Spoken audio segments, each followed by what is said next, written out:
this is the Giant Bombcast for Tuesday, February 4th, 2020, which is a leap year, I just realized. Did you know that? Yes. Yeah. And did you guys all knew that? That means, totally. That means there's Olympics happening, right? That's right. Yes. Okay. That's exactly what it means. That's why. The 50-meter leap Okay.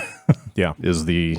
This is the year where they bust out fun to all the watch. secret Olympic activities. Ooh. Like breakdancing. The mini games? Oh, nice. The mini games. Ooh. Yeah. The mini Olympics? The mini Olympics. It's just the Mario... It's just the members of Mini Kiss The Mario Olympics. doing Olympic events. Okay. Yeah. Sure. Finally, we get a rematch from WeLC. Ooh. We get a whole extra day this month. What are we going to do with it? A whole extra... Yeah, what are you going to do with your free day? I have no idea. Is it a free day or do we have to come in? Is this like when the clocks roll back and you get an extra hour of sleep? No. Get a whole extra Probably day not. of February? You get an extra day of February, and you just come to work. It's a Saturday. It's a Saturday? The 29th Oh, is a Saturday. shit. I'm sorry to report. I just looked you up. still come to work. Oh, What? man. Yeah. Man. Yeah, I know. 29th is a fake day. Yeah. Dang it. Whatever happens on the 29th might as well not exist. That's the... Have happened. I think that's the script for the next Purge movie. Scrubbed from the history books. February 29th. That's the at day. night, everyone... The Purge leap year. Yeah. Man, we could write Purge movies. Yeah. Probably, yeah. He's like, I know, oh no, I got caught out in the Purge. I'm just trying to make my way. I don't want to do crimes. Drive away from it. But I'm going to have to do a couple of things I'm not proud of in order to keep my family safe as we try to get home from the Purge. Should we write it? We should write a Purge script we should- on spec. There's a TV show now of the Purge. Really? Oh, yeah. It's like on they're What? about to go season 2. Who's airing? Who is airing God. that? USA. I've heard characters Okay. are welcome. Okay. Yeah. So there are characters on it. All A kinds. couple. Okay. Well, All they're right. welcome. They All were kinds invited. Yeah, there's like It's a real character. there's like a purge cult going on where they're sacrificing people, and Okay. then Good Lord. I don't know. They're. I mean, once you get past the initial story, which I assume, having not seen any of the Purge movies, I have to imagine it is like law-abiding citizen caught out in the Purge. Like that has to be it. Like that has to be the plot of all of them, right? That's actually Yeah. the But plot once of all you of them. once you get past that, it has to become I don't know. There's a Purge Like, cult. yeah, where do they take it from there? I don't know. There's a They people that are take it really back into in the time. Purge. They and- take it back to like they're sacrificing, like human sacrifice. Yeah. That's the initial purge. It's like, supposed to be who like we want to happening- throw in the volcano, Jimmy Yeah. over there. Yeah, That son of a bitch. and that's what saves like overpopulation. Right. Just throwing a person into a volcano. Yeah, isn't the whole thing I haven't seen these movies either. Isn't the whole thing politically sanctioned? Yeah, I think that's the Yeah. idea is that the government is just like one night crime's going to be legal, Anything goes. as opposed to nowadays when it seems like most crimes are legal. Yeah, all the time. Yeah. Cool. Seems like it. Yeah, that seems to be working out well. Yeah, that last Purge movie that came out ended with an after credits stinger. Wait, have you seen all of them? I think I've seen all of them. Wow. They all blend together. When my girlfriend said there was 4 of them, I don't remember watching 4 of them. Yeah. It's right up there with like Saw and Oh yeah. Paranormal Activity, and in that there are like 18 of them. 100%. And And can't are they just the keep same track. story with different people? Yeah, it takes place in like different times of when like the purge is happening. Like, oh, this is the first purge. This is Okay. the second one. But Purge 2, the second Purge. the last movie that came out in theaters ended with an after credit stinger that was just an advertisement for this fucking show they're airing. Wow. And I was like, how brazen is that? my God. I hate that. You mean but like presented in the form of a commercial? Oh, yeah, like totally. not even in universe. not just, in even in universe. here's an ad. Yeah, it opens with more the Purge. USA logo. Yeah, you know, it's a little post-roll ad. Why not? I guess I don't know. Maybe like do an in-universe thing, and then like USA just happens to pop up on a TV. Yeah. That requires somebody to be good. Oh, the first one had actual people in it. Ethan Hawke, I've heard of him. Lena Headey. Okay. Okay. That's all I recognize. Yeah. But that's 2. They got purged. All right, here we go. The Purge Anarchy, The Purge Election Year, Yep. The First Purge, Okay. and now coming this year on July 10th, Purge. Purge of July. Oh. Okay, so I thought maybe that, like by ending the last one with an ad for a TV show, they were like, "Hey, you're right. These shouldn't be movies."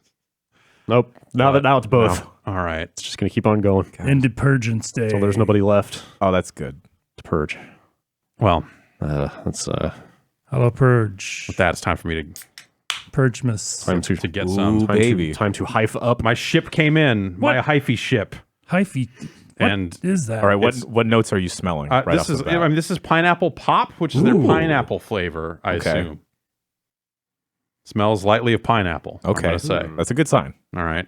It says new on it. Who makes hyphy? Hyphy makes hyphy. I don't know. That's some company name, but it's Yeah, we got indie craft energy drink makers. it tastes like pineapple, but like Poppy. gone wrong. Oh no. Not necessarily bad. I mean, like Well, pineapple, but you an say energy gone drink. wrong. Gone wrong in the way that all energy drinks Right. are something gone wrong. Chemically. Yeah. It's not bad. I remember liking the initial like grapple flavor of hyphy. I was quite a just bit. about to say. Hyphy juice is lightly carbonated with the flavor of grapple. Grapple. Apple. Is what I just read. Yeah, that's right. On djbooth.com, which is the first result when you Google hyphy beverage. Okay, yeah. I'll buy that. I did buy that. Yeah. They sent that. I sent PayPal money to an account and they sent me back a bunch of drinks. So Nice. I'm happy Like a that variety? worked out. Is it- No, I just a half case of this. Gotcha. Is it? The website says hyphy juice. Does it say juice on the can? It's the small? drink itself is just called hyphy, but the Okay. website How many carbs are we talking? carbs, Yeah. That's important to me. 42 grams. Oh. That's a big boy. The second Google result is a story from 2006. Bay Area rappers create hyphy energy drink. Ooh. Well, all right. I didn't realize Keep there it was in the family. actual cred behind this thing. From the Yay area. The drink is the brainchild of an Oakland group called The Team. Sure. Okay. Let's call ourselves the team. It's like the pack, but different, right? Sure. Yeah, I'll buy that. Sure. They don't rap about vans. They rap about like Keds. Yeah. Yeah. I don't see a mention of any of the names of the members of the team. Not important. I guess not. Because they're a team. Yeah, their team. That There's would no sully. I. Yeah. Oh, here it is. Oh, damn it. Clyde Carson, Maine Manish. Oh, that's Okay, yeah. All right. They put out an album back then that featured Too Short. There you go. I feel like There's if, your comprehensive oral Yeah. history of hyphy. I feel like if you meet Too Short's price, he will rap on your project. I mean, isn't that true? of Generally. most people. I guess so. Everybody's got a price. Sure. Yeah. No. If we know anything, Or are you just saying his price is? I'm saying that like Short. I feel like I've seen Too Short pop up on a lot of stuff. Because I mean whatever. I would love to work with Too Short. could probably be arranged. Yeah. How to book Too Short? Get him on this podcast. Can we get this? Too Short booking agent info and pricing. Well, we need the opposite. So, like, if Ben's going to be out sick, then we have to go the opposite. And Too Short, yeah, of I think, course. probably makes a lot of sense. How there. tall is Too Short? Nice. I remember hearing his height and thinking that's not too. That's not. No. It's not too short. Yeah. Is he like coming up short to like when he's making deals and like he's not given enough money? Is that the thing? I don't know. Oh. I mean, his name is Todd Shaw, so maybe they just Todd like Shaw. just kind of Hmm. went off that. Okay. E40's Earl Stevens. Mm-hmm. There's no S there. No, Hmm. no S. No S. So Not as easy to find contact info for Too Short's representation as you might think. Do you think we could get like a cameo of Too Short? Like using like Cameo, using and Cameo? then use that as a feature? probably I don't want. Or does that like disobey Wow. like the rules of Cameo? I would think the Cameo would have rules about that sort of stuff, especially with the way that some of those have been used over the last like year or so. okay. I feel like there's been an uptick in like, oh, I'm going to get this celebrity to record on Cameo a ringing endorsement of my product, and then I'm just going to use that like I paid him for an endorsement. Yeah, for are, this are those product. things royalty free? Is that spelled out? I wonder. I don't know. I bet it's not. I Yeah. bet there's probably some see. language in there about how those can be used. I would. If not, there should be, or, Yeah. or maybe it's up to the individual talent to decide what they're comfortable doing or not doing. But Whether they feel like pursuing legal action or not. yeah, I don't know what the. I don't know about Cameo. I got Huh. one for my wife Huh. a while back. Should I ask? And Should I ask her? no, that's fine. And yeah, and What if we just use it for a drop? it's probably fine. Right? It's probably fine. Yeah. Because they've made drops of people and I would think you would ask. I would think when you were doing Oh, okay. when you were submitting the Cameo, you'd be like, "Hey, I'd like to use this as a drop on a thing." yeah. And maybe you're like maybe a little elusive about what the thing is. Back in the old days, we got a comic book artist, like an independent comic book artist, to do renditions of the staff for a series of columns we were doing. And GameSpot. Oh, okay. Years ago, Okay. Joe Fielder Okay. made it happen. Ages ago. And they negotiated it and did all this stuff and paid the guy, obviously, and all this stuff. And then I think afterwards, the guy came back and said, wait a minute, you guys are like part of this major corporation. It was like, we were part of CNET at the time or whatever. Sure. And like the guy ended up feeling super burned, like he didn't charge us enough or like he thought it was a small time thing or something. Mm-hmm. And I don't know that we ever represented ourselves as, I was not a part of it, but I wouldn't think that we would go out of our way to try to pretend to be small and broke. Yeah. But it was just a weird thing. So I don't know. But so maybe you could be a little elusive in terms of just like, it's a podcast, but not say it's the leading video game podcast in the history of the fucking world. But then what if that rope's too short in? That's true. Maybe that's like, oh, well, this is actually like a good opportunity for me now. I should do this. And what if we help Too Short break into video games? That's right. Yes. Which video game would you like to see Too Short star in, or do a voice like FIFA. for? Okay, FIFA. You want to see him like out on the EA Play stage? Yeah, actually, no. He should live up to his name, and then he should get into like those jockey games, horse riding. Sure. Yep. Too Short's probably like the right mentality, the Unlockable right height. jockey. Yeah, yeah. I could see it. And then like you could name the horse after various strains of weed. I feel like any horse that Too Short would be riding, if you wanted to be true to character, would just be named like BH, like some long, drawn out. Yeah. Imagine the E40, horseshoes. same deal. Exactly. Imagine the horseshoes on like a Too Short branded horse would be just blinged out. Yep. It'd be great. They'd also spin, and it'd probably hinder the horse from running. No, but like it would work presentation wise. exactly. Yeah. Yes. Bay Area horse riding, racing. Yeah. What's the name of what? Golden Gate Fields. Yeah, it's right there. What? Yeah. Oh, I've been there. Happiest place on earth. Did you go out there Sounds like it. No, I went out there with Ricardo once because Tecmo was out there for having an event. I've only been there on my own time. We went there for like 5 minutes to say hello and then immediately drove back to the office. For G1 Jockey? I must have, whatever fucking horse game. I can't remember which one they had. Tecmo. Or was that The Gallop Racer? Maybe it was Are they Gallop Racer? Gallop Racer, I forget. Man, remember horse games? Nope. Yeah, totally. Wow. There are, yeah. I remember every time we went back to cover the Tokyo Game Show, it felt like there was a more elaborate arcade horse game, or like speedboats. It was either horse, or sometimes they do both. It'd be like, okay, here's like a 25-foot long track with little robotic horses that kind of move on a track, and they move differently every time because you have to bet on them. And then we went back, and it was just like, here's a gigantic HD TV. And then everyone has individual kiosks, like 16 kiosks in front of the screen. Yep. And they all look down at their own individual screens and play the betting that way. Like they built a little fake sports book that can live in a Japanese arcade. Right. You just look at it and go like, what the fuck is going on They here? got shit like that at like Dave and Buster's as well. Do they? Yeah, okay. Totally. Yeah. But like you're not playing for real money. Like, maybe here in the States you get like tickets out of it or something. I don't know. Tickets, but like it's just mind blowing the amount of time that had been spent on like fake horse racing when you could, in theory, just be out there degenerately betting on real horse racing. True. Of which there's like plenty in Japan. Right. G1 Jockey is Koei. Okay. Gallop Racer is Tecmo. Okay, so now they're both under the same roof. Yes, so, actually, yes. So I wonder if they merged those at some point. Make a Musu game. Gallop Racer 2, one and only road to victory in all caps. Followed up by Gallop Racer 2000. Okay. Let's see.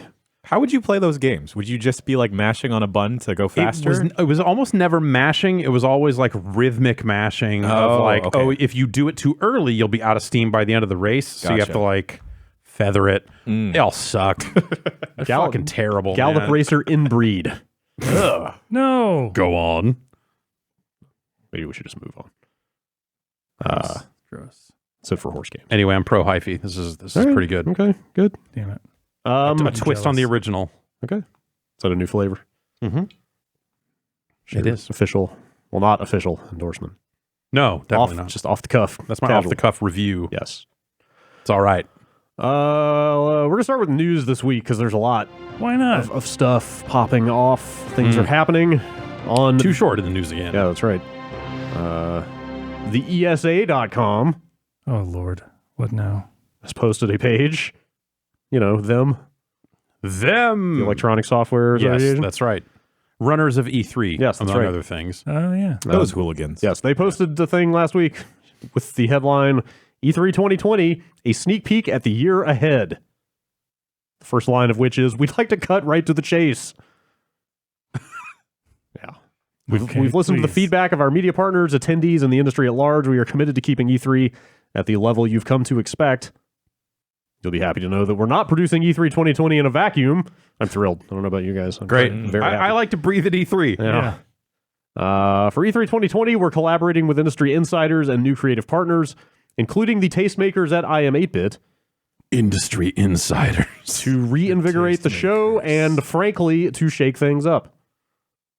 Yeah, there's Get a out there whole and break some rules, but don't actually break any rules. there's a whole page here that I don't know if it's just because we saw that pitch deck that leaked, Yeah, a few months ago, that doesn't help. but that's all I can read in this. yeah. Is there's an awful lot of language about, you know, Something getting a lot of attention. insiders, experiences, you know, influencers, Mhm. celebrating gaming culture, stuff like that. Yeah. Essentially nothing about new products, you know, Right, yeah. like the stuff that E3 is normally known for. yeah. Well, it's not on the ESA to bring the products, right? Like, No. they have to create the environment to where the people who make the products want to bring the products. But But yeah. let's see, creating gatherings on the show floor that let people do what they love the most, play and celebrate games. Mm-hmm. Do Surprise not make assumptions about what I love the most. Surprise guests, amazing stage experiences, access to insiders, and experiential zones Experiential. That's what I meant there. that delight the senses.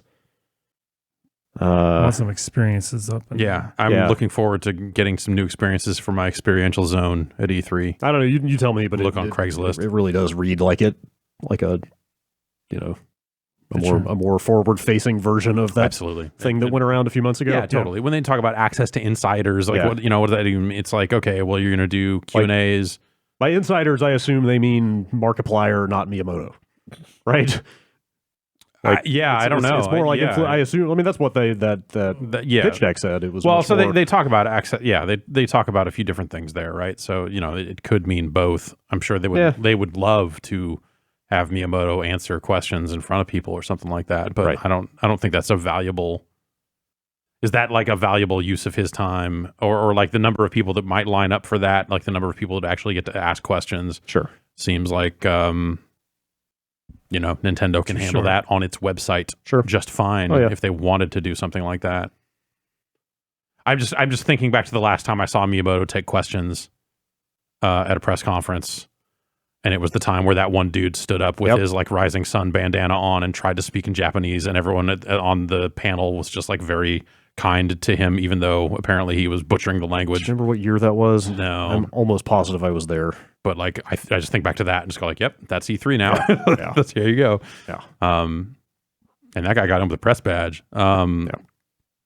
So, But you get the point, though. I mean, Totally, it's less like developers of new games and more like YouTube personalities. but and like, that kind of look, stuff. if you want, you know, like the problem with E3 since they opened it up to the public is that there hasn't been very much for the public to do at E3. So if they're going to lean into that and make that like a show that people might want to attend if they like games, good. But also, I like reading that that doesn't say much about what they actually intend to do. So it's hard to weigh in and say this sounds like something that would be worth the money or not. Yeah.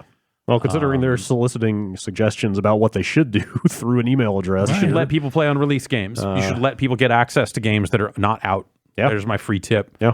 Like you should. Like that's really what I'm getting at is there's no indication in this whole thing that there's. It's not about access to insiders. People Focusing on that are that. attending, people that are paying to attend E3 should come out of that thing feeling like they are the insider. Yeah. I mean it's as simple as that. Yeah. Just let people play games that are not out yet. Yeah, that's what E3 is and has always been. Yeah, if you're going to get people in line so that they can play a game that's already out against a celebrity, like, yeah, I'm sure there's some people that are like thrilled about that, but fucking come on. Like that doesn't lean into what E3's name has been all about. Like if you want to make good on the cachet that E3 still is clinging on to, it is literally let people play games that are not out yet. Yeah.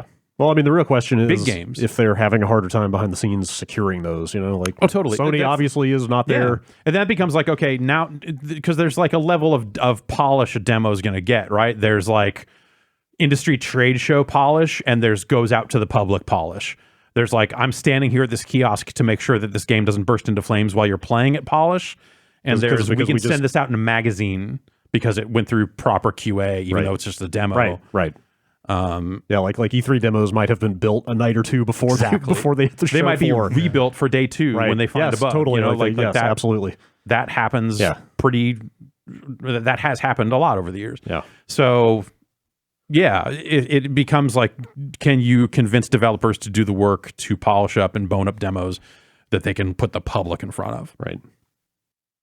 And I think the return on investment for that is going to be different for every individual publisher. I'll say again, like I think we mentioned it on UPF or something, but like the very small sample size of companies we have talked to about E3 who are going to be there have indicated that as far as they're concerned, it's business as usual. So I assume that means there's still going to be places for the industry to have meetings and a place for a publisher to show off their upcoming lineup to the press. So like I think that function of the show will be served. It's just a matter of like, what do they do with the show floor? Like how much time did y'all spend on that show floor last year? Like walking around? There wasn't much to see. Exactly. Yeah, it was just empty space. Like there's a video up on the website of me and professional wrestler Dan Reichert walking around the show floor at E3 last year and just like having idle conversation at normal volumes. Like it's a wasteland. There was not a lot there to see. And so if the show, like they need to convert the show floor into something that no like industry attendee needs to see at all, unless they're like getting, and it's been that kind of for a while, but like they need to use that space better to put things in that these attendees might want to see. Yeah, like if 100% of our meetings were in the concourse hall and the upstairs meeting rooms, I would be fine with that. I think 100% of mine were getting, or like 90% of mine last year were. I still had some big ones in actual booths, which are always the hardest ones to get into and just do your thing.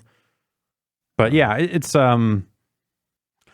It's what the show needs to do. I just think there's a right way to do it and a wrong way to do it. And when you look at what that pitch deck was and some of the stuff that they're indicating here, and some of the stuff that they've done as well, like the Bang Energy, right? That kind of stuff, yeah. I just look at it and just go like, this just looks like a marketing exec's idea of what gaming culture is, not actual gaming culture. Like it just looks fake. It looks like gaming culture from the highest bidder, from the lowest bidder, like whoever could build the booths the cheapest or whatever. So it just comes across as like, here's what some guy in a suit thinks the kids are into, fun, the show. And that's not, no one wants that. Some people will be okay with that, but that's... Guys in suits will be okay with that. Yeah. They'll be like, man, this activation really killed it, bro. Jeez. And then they will do key bumps in the bathroom. Of game fuel. Yes, exactly. No, that's E3. Yeah. So I don't know. I don't know. They could do better, but and IM8-bit has done some solid stuff. Yeah, over the years. they're a very cool firm. Those guys are good. Yes, for sure. I know something. I know even when I ordered my Res stuff, it took too long for them to ship it, which is not an uncommon statement about IM8-bit's merchandise fulfillment. I think they're over the years. I think. I get the sense they're a fairly small operation. Totally. But yeah, they've done some cool shit over the years. They do good stuff. So hopefully they're able to provide taste make it a little bit. Oh, yeah. So that it's not just like, I don't know, like Ford, Coca-Cola brings you the Pringles booth, like whatever. Right. The statement also marks the most time they have spent addressing the press stuff, the private information leak from last year. Oh, God, yeah. Which I guess is appreciated. You should also know that we've upgraded our media registration process, which received a lot of attention this past summer. Did it? For what? For being good? For why? Why did it receive so much attention? I'd be curious to know. They've upgraded. Earning back your trust and support is our top priority. That's why we rebuilt the E3 website with enhanced and layered security measures developed by an outside cybersecurity firm. This included updating our data management processes, including the handling of personally identifiable information, and we will no longer store that data on our site. Smart. It's like bare minimum standard practice type stuff. They're just like, hey, we've decided we're not going to store you. Like, no shit. Yes, no more unprotected XLS files just sitting there on an HTTP link. We've also changed our registration practices and will collect the minimum information necessary to complete your registration. Well, yeah, because now, like last year was the first year that I felt like I really had to show a lot of ID and stuff, getting in and out of the building. Like they've been doing it for the past couple of years. Oh, getting in and out. Yeah, I just feel like they were way more lax about it until just last year when it felt like every time I was walking into that building. Did they check IDs every time you went in this year? I forget. I feel like I had to clear metal detector. Yeah, that's been... Maybe it was just the metal detector. Maybe they've been doing that for ID. 2-3 years now. Maybe it wasn't ID. But I felt like there were plenty of times where I was able to just like say, I'm an exhibitor, and they were like, whatever, man, come on in. And they've really cracked down on like badge sharing and stuff like that too. Like, but no, so that was the thing. They were checking IDs the whole... for a lot of that show. I think they will ban you now if they catch somebody else using your badge. Yeah. I would assume if you have a good story like, someone stole my fucking badge, that they would be willing to listen to it. But possibly. It's people. There are a lot of inexperienced drunks around E3. Like losing a badge is not out of the question. So, it's just the question is just do they give a shit? Sure. Are they actually going to do anything for you? But yeah, like people may not know, but for years they wanted like a photocopy of your fucking driver's license and stuff like that. Yep. Wow, just on file to cross-reference it. Yes. Like to get a press badge, you had to submit a bunch of stuff. Right. And they probably still have all that on file somewhere, and that sucks. But anyway, they claim they're doing better. It wouldn't be hard for them to do better. Yeah. So one would think that like they got caught out there with this shit and they were like, oh, we need to make this modern and that it's just done. But who knows? E3 draws nigh.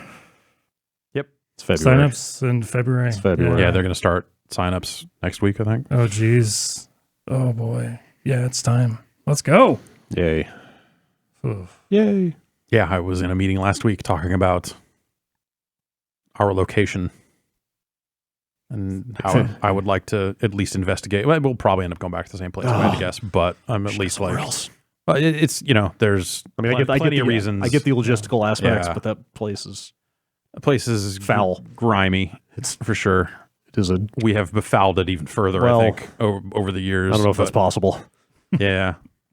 It is a party hotel in downtown Los Angeles that's been there for decades. Yeah. Just think about the amount of... That's a fun vibe, but I think at some point, like, the air conditioning sucks, stuff like that. I don't know. So anyway, like, I don't know. I at least kind of voiced the, hey, before we get locked into this location, again, just out of habit, let's kick the tires on a couple of different buildings and see if there's anything else that makes sense. My guess is that there won't be. My guess is it'll be like, oh, you could do it here, but it's 4 times more expensive and the internet is worse. There's like just a bunch of shitty compromises. Like at least we know what the shitty compromises are with this building. So yeah, like we're already wired for internet. Exactly. That's a big thing. Yeah. Let's just do it on a truck, like a roaming truck. Yeah. Now you're talking. Yeah. Like they have those DJ booth ones that look terrifying. Let's just put all of us with on the truck be in motion. Yeah. Be driving around the whole time. Oh yeah, that's how we get time. the guests. Okay. Yeah. And just then pull up. Yeah. Yeah. Hell yeah. And then just kick them out at the end. Yep. And then like we're being towed by like another truck with a satellite, so we're just streaming. Yep. 100%. Can we get like sponsored by like a ride sharing app so that the guests have to use that app to call us and then we come pick them up somewhere? Yeah. And we just drive them to their next event and they'll talk to them the whole time. I mean, both trucks have to be covered in sponsorships and logos. Yeah. Yeah. And we have to be blasting EDM while we're interviewing. Oh, of course. them. Yeah. Yeah. I wouldn't have it any other way. Yeah. That'd be kind of fun. That'd be a nightmare. Sure. But like, there's something about that'd be like, this sucks, but I'm having a really good time. Sony put up a PlayStation 5 website this morning that's making waves, even though there's absolutely nothing there. It's like the logos on the website and like, hey, we're putting out a console. It's a paragraph that says, hey, it's coming. We're not ready to talk about it yet. Sign up for our mailing list. Do you want to know more? Which I feel like, some people are taking to mean that like, oh, more information's imminent. Like, maybe, I guess. Could be another couple months. No way to know. Especially without the E3 on their mind. They can kind of Do it whenever. Stick to their own schedule. Yeah. Well, what's today's date? I mean, they're going tomorrow, right? It's the Yep, 5th. that's right. Tomorrow's the day. I'm sure those invites will be coming in this afternoon. Shit. Let's get you on a red eye. I got to get on a plane. I'm going to get on a flight to New York with 0 notice. I've done it before. Anyway, not actual news really there. Some follow-up on this Xbox. We have the photo of the back panel of the Xbox floating around. Was that last week or 2 weeks ago? That was last week, wasn't it? I think so. Yeah. I don't know. It's all blur. Yeah. Recent history. Yes. Perennial Microsoft insider Brad Sams has come out with some more information about that thing. Mm-hmm. That weird wide rectangular port on the back, like the one port. The one port that you look at and go like, I don't know what this is. You don't immediately recognize when you look at it. Mm-hmm. He, among other people, were saying at the time that was just some kind of custom connector that delivers like diagnostic info to developers, which is super common. Like you remember the Xbox debug port. like the Xbox One X had that little screen on the front of it. Oh, sure. Right. Like but they need like profiling info coming out of their games, and people just assume like, oh, that's probably so. Thinking about this now, that like he's got a different take on what that port is. Yeah. The more I realize that since the initial Xbox, like a lot of those tools, I feel like have been done over Ethernet. Yeah, it's possible. So like all the initial from the very first Xbox, like all the like Xbox neighborhood tools and all that other stuff that was a weird era because we had debugs in the office back then, which you don't have as much anymore. But B, it was weirdly easy to get your hands on like the installers for a bunch of the 360 development stuff, and you could totally.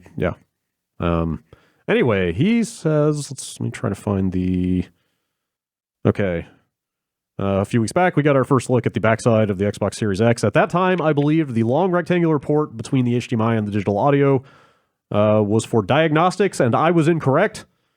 That port is for storage expansion, according to people familiar with the company's plans, and offers the Series X a workaround as games continue to expand in size.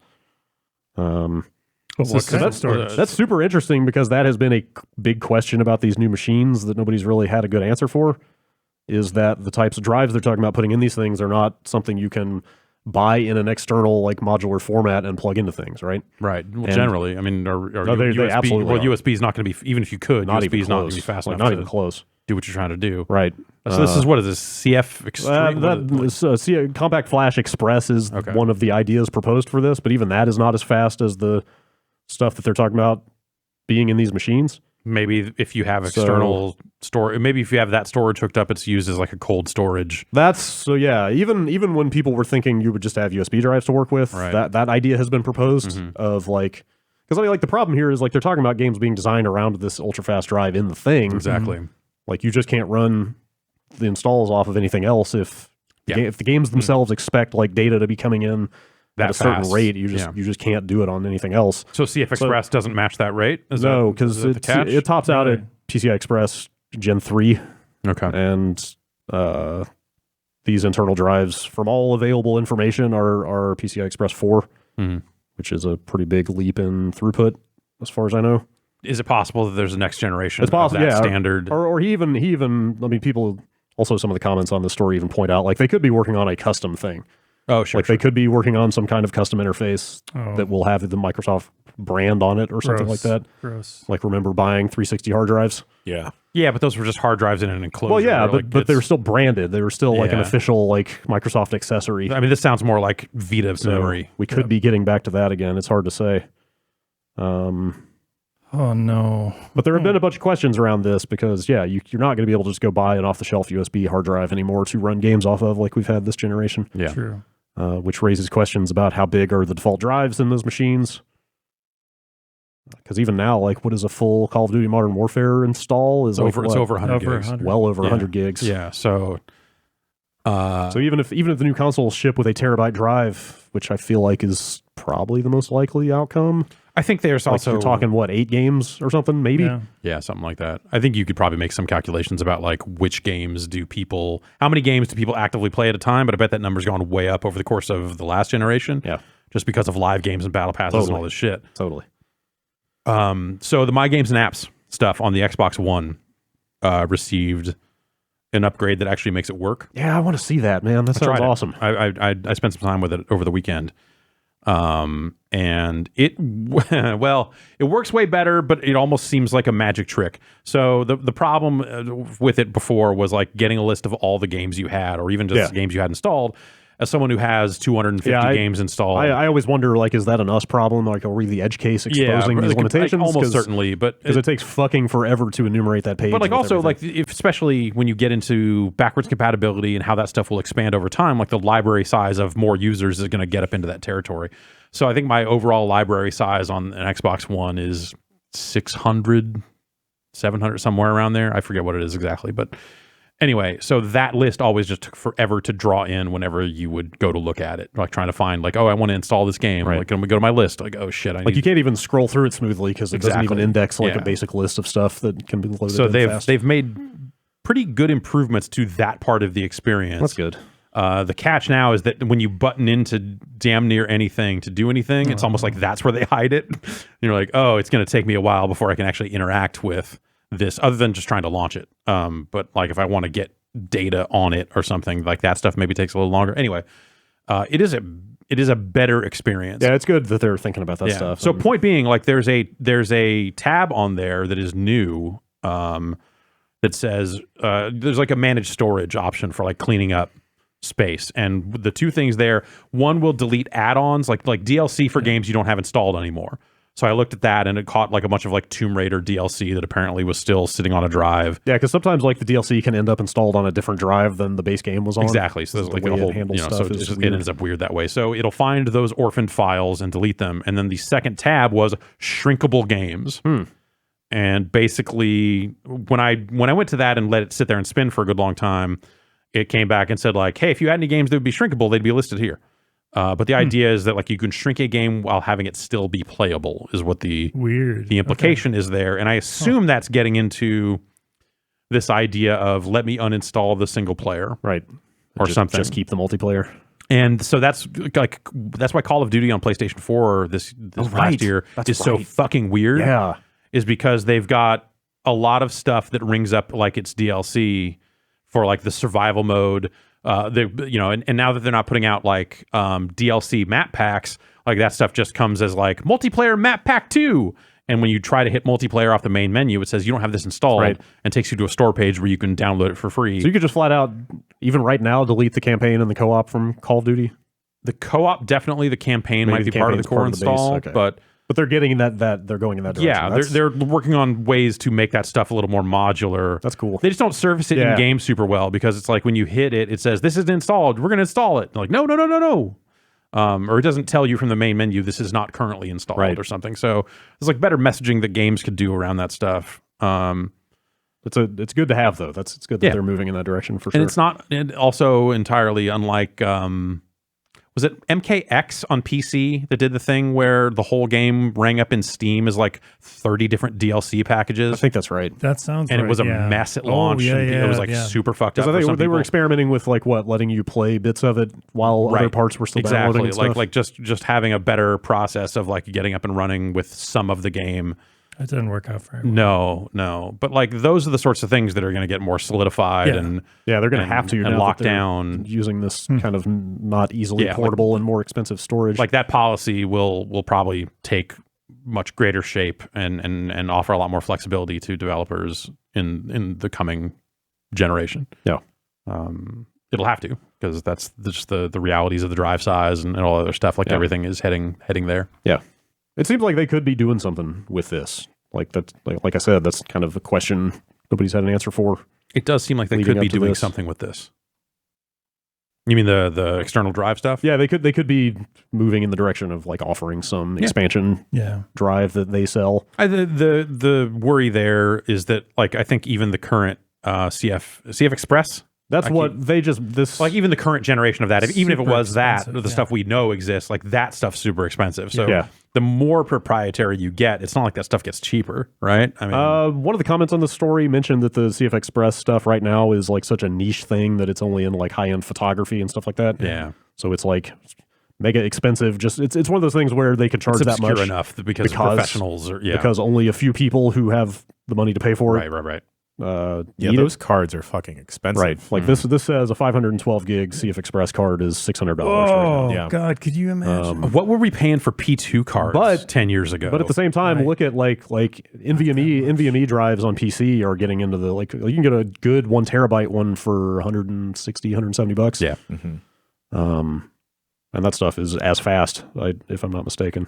Also, the pins and connectors for like those CFast cards are So super fragile. finicky. Yeah. Like if you just jam it in without like properly aligning everything, you could fuck up the whole thing. Wow. Huh. Yikes. Yeah, that sucks. That sounds dodgy. Yeah, you could like spend like $7,000 on a camera and fuck up the whole thing. Yeah. But there's stuff going on in the PC space also with these super fast drives. Like there's this U.2 specification. I don't know if you guys have seen. It's basically a way to have an NVMe drive in what is normally like a SATA form factor, like a separate drive with a cable, instead of having to bolt it straight onto the motherboard. So Perfect. they're getting into modular design for this stuff so that Microsoft and Sony could harness that and hopefully solve this problem. Anyway, all right, we hit Sony, we hit Microsoft. Now there's Nintendo news or lack of news. There will be no new Switch model this year. That's news and lack of news. Yes. It's negative news, I guess. No, it's good. It's good news. Well, I Like, mean, it's the absence of news. Is what I mean. So no news is good. It's good news. In this case, I guess. Please note that we have no plans to launch a new Nintendo Switch model during 2020. Well, yeah. Why would is they what go Nintendo's up president against said both Sony and Microsoft? During a policy briefing. They just don't need it right now. Yeah. No, Like I would love to see just a smidge more power thrown at those games or whatever, because they're we have especially, and that's really. and I'm all sure that like we'd be third looking parties would at. probably love to have a more powerful Switch out there, because some of those games have been not great in the port department, Yeah, and that's only going to get worse as time goes on. But Switch Lite's this is still doing nothing. gangbusters from all appearances. yeah, they're selling just fine. They've got that new those model. are of regular like a Switch. good like $100 cheaper Yeah, than it's okay, yeah, $200 for a $200. Lite. Yeah, that's not bad. Yeah, it seems more and more to me like there's not going to be a mid-cycle refresh of the Switch with more power. It seems like at this point they might as well just wait until there's a more clear division. Like here's the sequel to the Switch, and it is more powerful as Right. opposed to like a Switch Pro kind of thing. Yeah, Unless they just do away with the idea of generations at this point, sure. which is kind of how the other consoles kind of seem to be going. At that point, it's just like a branding thing, right?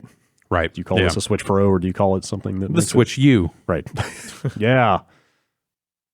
They've got to purge all the Switch Lites and the regular Okay. Switches Okay. all in one night, Mm-hmm. and then bam. Anything goes. 24 hours. All Switch hacking is legal. Yeah. And then they got this Animal Crossing Switch. Yeah, they did announce that Animal Crossing branded Switch that looks kind of nice. I guess. It's kind of minty. Yeah. It's like green and a different shade of green. It is not. Well, it's more of a teal. It is not my favorite color scheme I like it. that they have done, but Sure, yeah, have a nice- it looks all right. Kind of a nice Yeah. soft pastel kind Yeah. of look. With a bunch of weird Animal Crossing iconography on the back of the Switch. Anyway, yeah, nothing to get excited. People can stop speculating about a new powerful Switch. I see people out there to this day going like is it going to do 4K? What's this next Switch going Are to you do? Like serious? people Yeah. just seem to have like incredibly skewed ideas about what a new Switch could do. Big dreams, man. Well, a new Switch could do anything by the because there's no timetable for it or anything like that. Yeah. Like by the time they get around to it, sure, Yeah. maybe. Well, yeah, but you got to look at what the Yeah. mobile chips on the market are even capable of. Yeah. This is, I guess we might as well talk about this Animal Crossing stuff now, although I guess this actually came out of E3 last year. Yeah. But This stirred it back up. The announcement of the yeah, Switch. the Animal Crossing branded Switch that is coming out seems to have gotten people talking about this again. And like, I didn't even know about it. I don't know about you guys. I think it kind of got lost in the shuffle. It did. I read this, when this stuff hit last week, and was like, man, that sucks. Yeah, I I thought it oh, was- but also I guess like with the way they've always done these games, kind that of- makes sense. Yeah, kind of but par for the course. It still yeah. sucks. Yeah. And Nintendo even themselves are even stressing this, that essentially you can only have one island for the new Animal Crossing per Switch. Right. No matter how many like user accounts are on there sharing the game. No additional save files. Even if you've got an external cart instead of a download version of the game, everybody on a given Switch is locked to the same island. Why? I don't understand. Because saves are stored on the Switch and not on the cartridges. Oh, you're right. Okay. Yeah, I guess in like the 3DS days or the handheld days, since the saves were on the cart, people could just buy a second cart, and then you could have 2 different islands, and you could pass those around. But still make you're gonna actually need 2 separate physical switches to have more than one island. I think the whole like everyone living on the same island thing like seems like a neat idea as like a family thing, but also the experience you have with that game if you're not like the player one of that island sucks. Like you there are decisions you can't make because only like the mayor can make it, or you know, like only the lead player can decide to like build a fountain, you know, or some of the other stuff that you could do in those games. Like it was locked to the lead player, and so everyone else was like a sub player that you know couldn't do as much. And like I get in a family scenario why that makes sense, but in every other scenario available where multiple adults might want to play an Animal Crossing game, that sucks. Yeah. Pokemon even allows you to have multiple saves per account, which is per account. Oh wow. Yeah. So you could. If you just have another account on your Switch, you can start the game over fresh and it won't overwrite anything. Oh, so, but you mean 1 per account, though? 1 per account. Okay, I thought you meant like you'd have like 3 per account. No. That'd be crazy. Yeah. Okay, yeah. That's how the majority of Switch games work. Yeah. You know, so. Which makes this a little odd. Yeah. Is an Animal Crossing island like a zero-sum situation? Like if you go in and pick all of the fruit and then the other player logs in, is the fruit all gone? I believe that's true. Oh, man, that's rough. I think that's right. I don't know. Like I every time I've accidentally set up a game and played that way, I've been like, oh shit, I need to delete this second player because now they have a house on the island and I get this shit out of here. It's a worse experience for everyone involved. At least that's how it's been in past games. Maybe they'll handle it differently this time. We don't know, but apples for everybody. Yeah, we'll see. But the whole idea is like, everyone needs their own island, so you got different fruit, so you can trade the fucking fruit. That's the Animal Crossing economy. Stack that fruit, then stack those bells. Like that's man. Yeah. We'll see how that stuff plays out. Yeah, the game's like 6 weeks away. Shit. When you talk about it in terms of it's out in March, I'm like, man, we'll all be dead by then. Right. But then you say 6 weeks, I'm like, oh, I can make it. Maybe. We'll see. I don't know about me. Let's not get ahead of ourselves. Yeah. This GeForce Now stuff kind of came out of nowhere. GeForce. It's been around forever. That's what I mean. For something that you've been hearing about for basically years. Yeah. It was easy to kind of forget that it existed and also not really know what state it was in, because I guess they've just been like testing it all this time.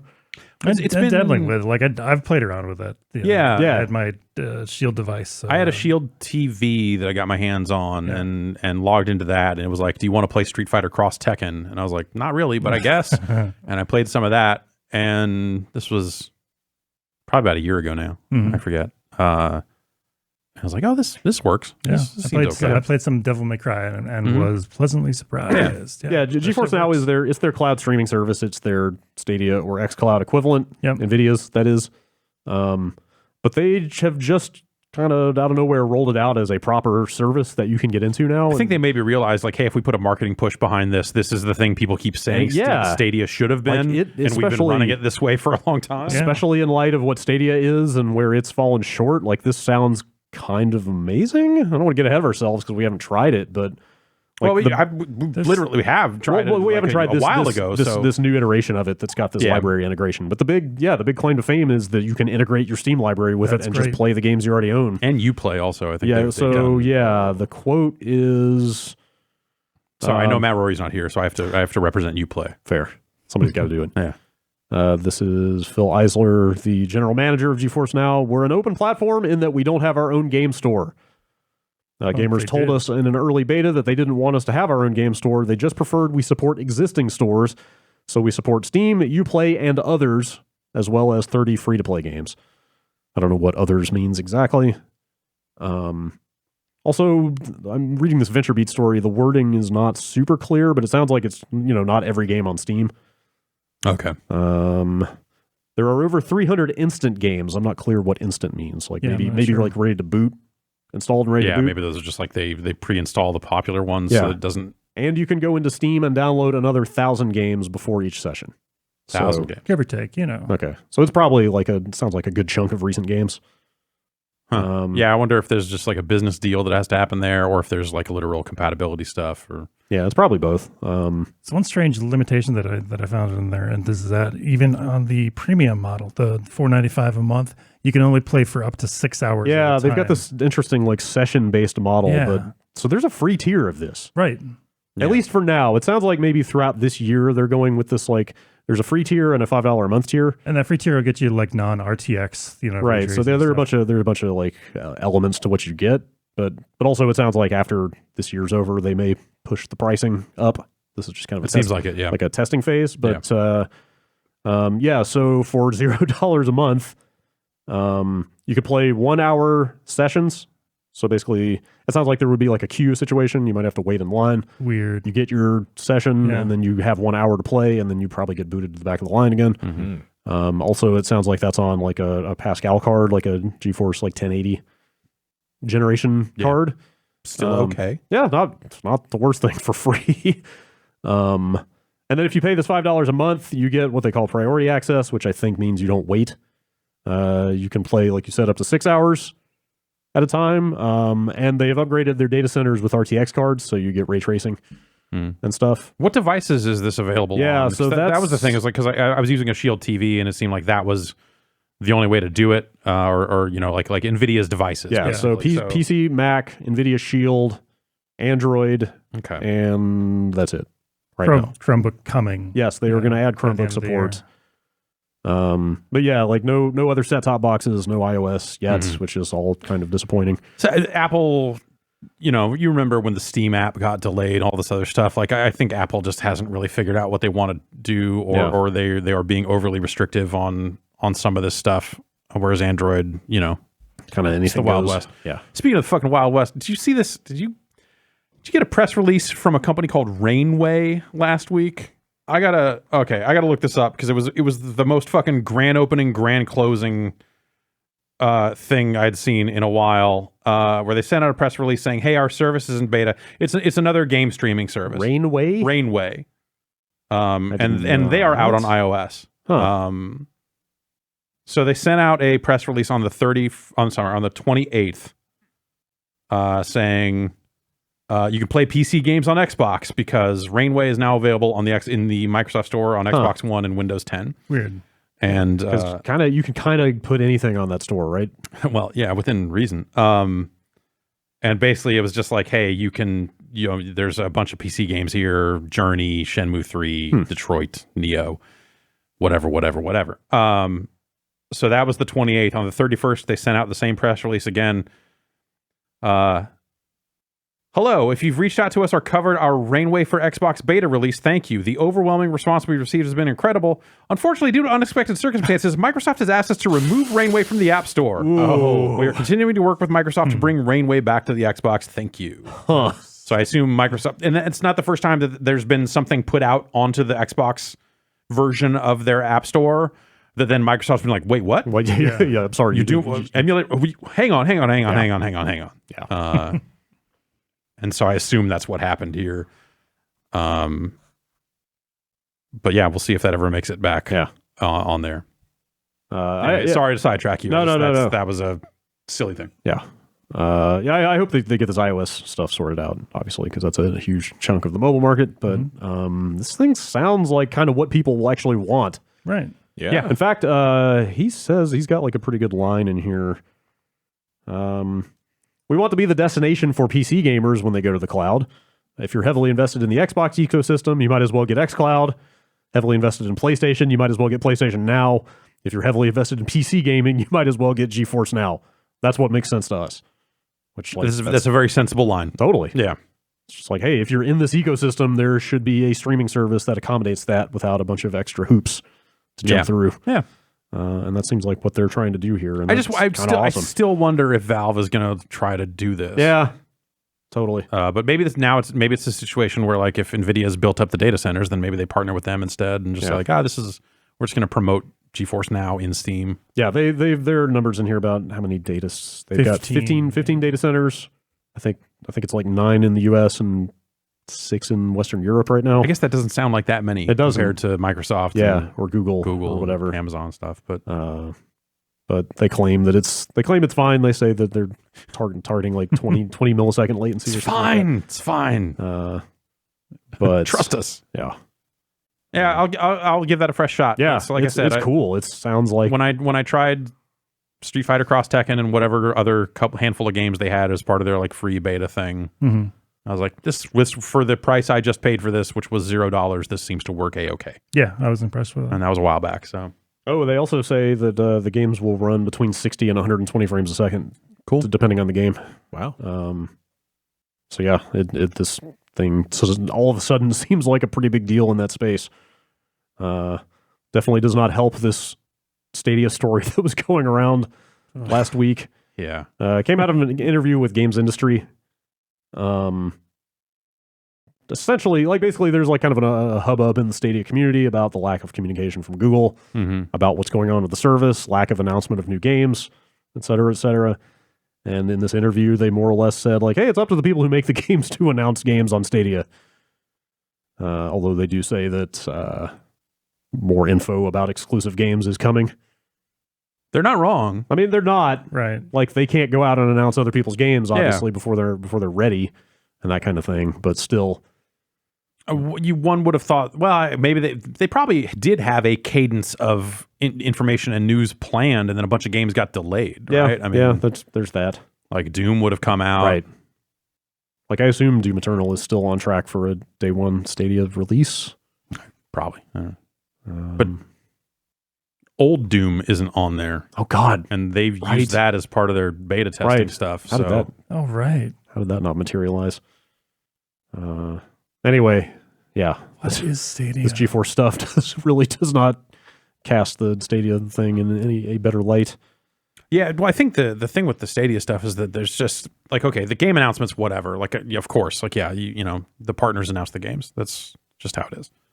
But platform updates and hey, here's what we're working on, and hey, we hear you, and like that sort of stuff seems like the thing that, you know, going and reading some of the people complaining about Google's lack of updates and lack of information. You know, you have a lot of people saying like, hey, I thought they were going to do weekly updates, and then suddenly it became monthly updates. And now where are we? Right. Like, yeah, it just seemed like there just was not a ton of information to give. And presumably a dwindling number of people. You know, they're coming up on their 3-month. Right. You know, like people are going to time out on their 3 months of Stadia Pro. So one would assume they would try to make one last big push of announcements or something right before people have to decide if they want to keep this service or not. Did you turn off auto renew? Did you ever find a way to do that? As part of, so when they sent out stuff for review stuff, I have a year. Oh, okay. Okay. So I still haven't found a way to do that. Yeah, I've just got to keep an eye on that reminder on my phone to make sure that it doesn't roll over. I mean, I assume if you cancel, it doesn't cancel you right then and there. It probably just lets you live out the rest of your days. I would hope so. Like, I never know with services like that. I'm always afraid to risk it because I'm afraid they'll just yank your access right then. Yeah, it'd be a real bummer if you couldn't use Google Stadia. I know. So I tried it the once to see if it worked. It did. It worked. It did. Yeah. It does what they say. Great. All right. We're going to take our first break, but that doesn't mean the news is over. There's all kinds of stuff to talk about this week. Wow. All right. Yeah. We'll be right back.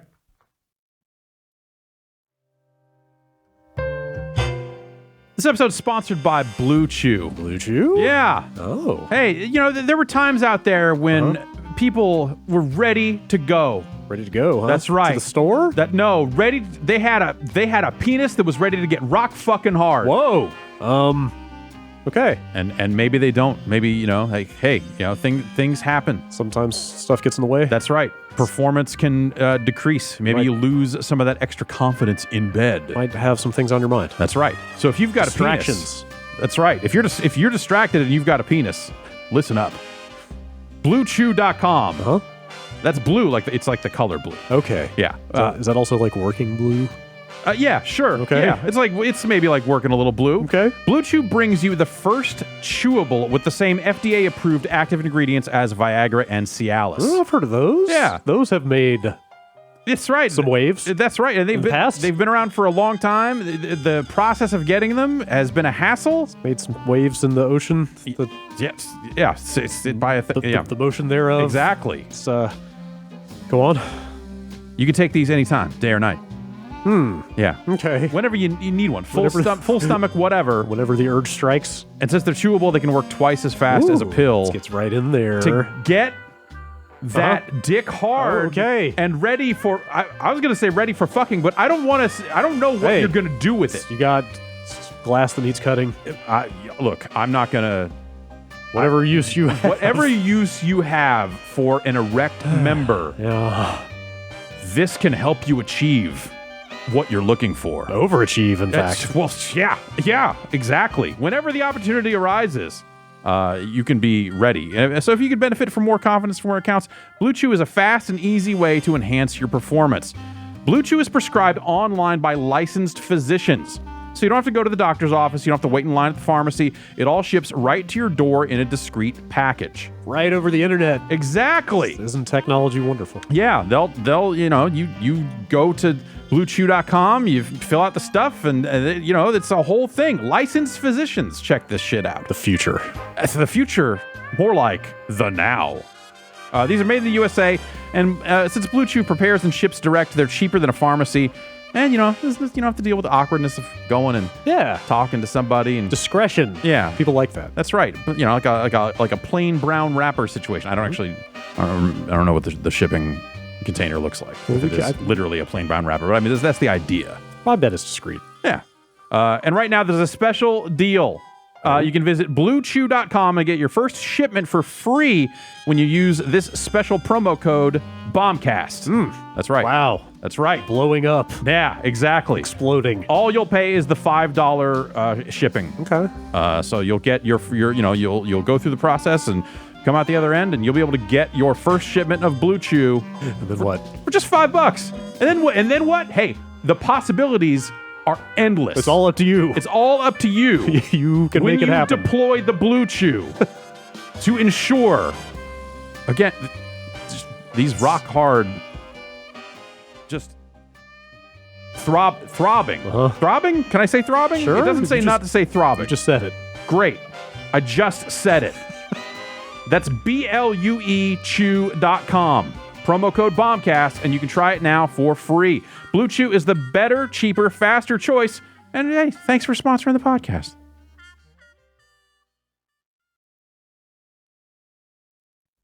The Wonderful 101 Remastered is a product that will soon exist. Okay. Anybody? Thanks to Anybody? you. That's not the I've Mega never- Man one, I've right? never played What's that? That's not the Mega Man one, right? No. I keep getting that confused with something else. That's Mighty Number 9. Okay. Yeah. Ooh, no. Very different thing. All right. Yeah. Very different thing. This is wonderful. Oh. Yes. And Okay. it's And 101. Oh, I'll get to learn the basics then. Right. I never really put... Hey, I drive on the 101 every day. Let me tell you, it's pretty far from wonderful. Am I right? Got him. Oh, boy. Damn. I never really... Did you guys play much of that game? It was a Wii U game. It was a Platinum Wii U game. We should probably say. It was a Platinum Games release on the Wii U exclusively. I did not. Same. It seems like something that should be. I don't know. I believe they refer to it. The people who were into it seem way Yes. into it. Yes, That never yes. seemed appealing to me in the limited time I spent with it. But I don't have a history with it really. Seems to have that very devoted following that a lot of Platinum games do. Right. Hence So why it's racked up like $1 million. yeah, They asked for $50K, So- which is like a fake amount of money. That's not a real Kickstarter. That's a fake Kickstarter. I guess so. But yeah, like they're kickstarting it. So they announced, I believe Switch was the one that was locked in, right? Yeah. And then all the other platforms became stretch goals. It was. Let me triple check. Oh, and even the Switch was at $50K. They didn't have any releases guaranteed when the Kickstarter went up. Yeah. Well, yeah. I mean, if they couldn't even get $50,000 for it, then at some point they're like, oh, well, we're not even going to do the Switch. Yeah, that makes sense. But Switch is the lead platform, obviously. So, which makes sense because a ton of Wii U games have been coming to Switch. But also, they say this has been in the works since before they got involved with Tencent. Aren't they saying this thing's out in April? Like it's. Let's see. I don't know. See. Oh, yeah, there it is. Yeah, like- estimated delivery April 2020. Exactly. What? So they've The fuck is this then? clearly been working on this for a while. It's not real. Which is kind of just a weird... They're like, they put it on Kickstarter, but they might as well just fucking put up pre-orders and then said, hey, if it sells really well, we'll port it to other platforms. Basically just That's messed up. just a glorified pre-order system. I guess. And I don't know, can you even choose other platforms? Like if like the stretch goals involve other platforms, but do any of the pledges say you can get it anywhere other than Switch? Let's see. I don't. Maybe they've amended that or something. But I thought I saw some people complaining yesterday that like, wait, I'm going to end up with a Switch version that I don't want. It doesn't say. Like the lowest pledge tier just says digital release of the Wonderful 101 remastered. It doesn't say anything about platform. Maybe you get to pick at that point, depending on which stretch goals they hit. Like, I don't know how deep into the I'm actually going to give you money process I would have to get before I found that out.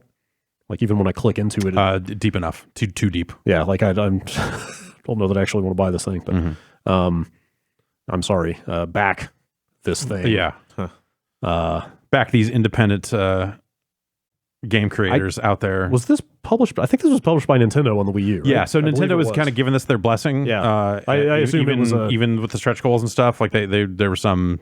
I assume it was just a thing of like they retained ownership of the actual property. That might not actually be. Anyway, it sounds like Nintendo was just like, yeah, man, do it. So I don't know what the legal situation is in terms of who owns what, but the implication was that Nintendo is fully aware of the plans to bring it elsewhere. Anyway, they're fairly open about like this has been in the works for a while. Like we were doing this before Tencent came along and invested in us. And then Tencent said start a Kickstarter. No, that didn't happen. Like what? It's just such a weird. It's a kind of a weird situation. But then but it drummed up a bunch of interest in the. I mean, it's certainly got people talking about this thing that is coming out. Yeah, in a way that if they just announced it, maybe it wouldn't be. I don't know. This thing's been up for like barely 24 hours. Yeah, I would say, and they are currently at well over 1.2 million. Okay, people want this game of their 50K goal. So yeah, there was a Switch version at 50K, Steam version at 250K, PS4 version at 500. Now we've got like Time Attack and so no Xbox version is what you're telling me. That seems to be the case. Yes, it'd be like the $2 million. Yeah.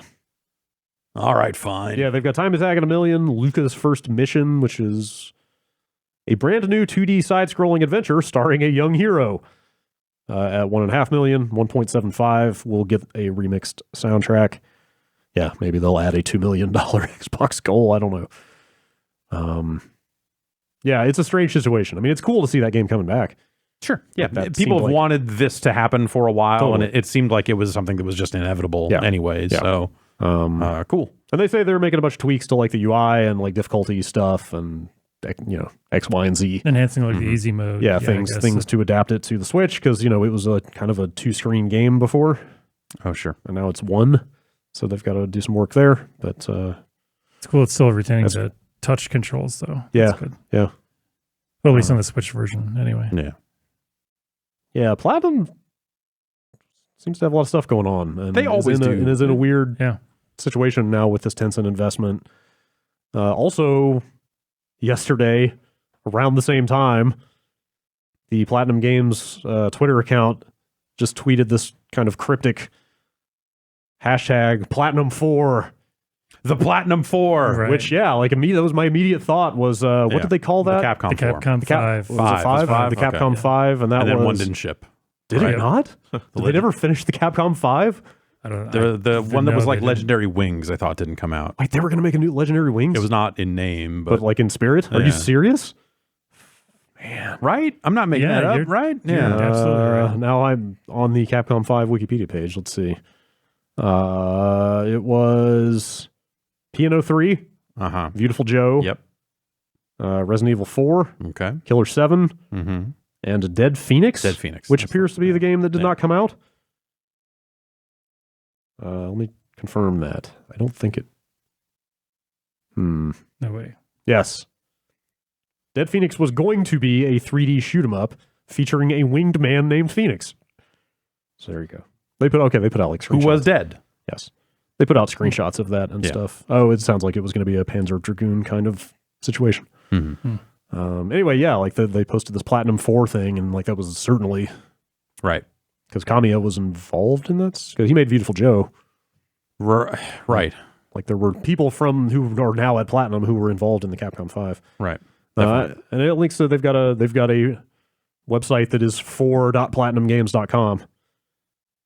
Okay. And there's kind of... Is it just 4 boxes and one says Wonderful 101? Because that's pretty much. Okay. Have they updated it since yesterday? feel like I went to the site yesterday and it was just this giant 4. And now I'm scrolling down and okay. So like this is Either they updated this since yesterday or I neglected to scroll down yesterday because this Wonderful 101 Kickstarter is listed as number 1 of 4. okay. So they've got other So stuff like the going on. 10-cent investment was something they said, hey, this is going to let us kind of work on more of our own stuff and maybe get into publishing and it gives them a little more autonomy because, you know, Platinum up to this point has just been almost not work for hires, but underselling it a lot, of but mercenary games and or just other people publishing their stuff or whatever. But yeah, they did Nier. Yeah, like co-developed Armada, Nier and like they did like the Ninja Turtles and all that stuff. Transformers games and like they've been they did the Korra. All that stuff. Yep. So maybe this means there's only good Platinum left and bad Platinum doesn't have to crank out licensed crap anymore. Let's hope Maybe so. bad Platinum was never bad Platinum. They just Maybe it was just budget Platinum. they got dealt a bad hand. Yeah, it was just like, here's Platinum turning a game around quickly for on a shoestring for a budget. license holder that does not have enough money to make a good game. Like, sure. Yeah, why not? I could see that. And they've got to have quite a bit of faith if they're naming it like the Platinum 4. Yeah. So they've got slots here. They've got, like I said, Wonderful 101 Kickstarter is in the number 1 slot, and they've got equal spaces for 2, 3, and 4 that all say coming soon. So, yeah, I wonder. Also, there is a link at the bottom for Platinum Games jobs right underneath all that. So they seem to have big plans.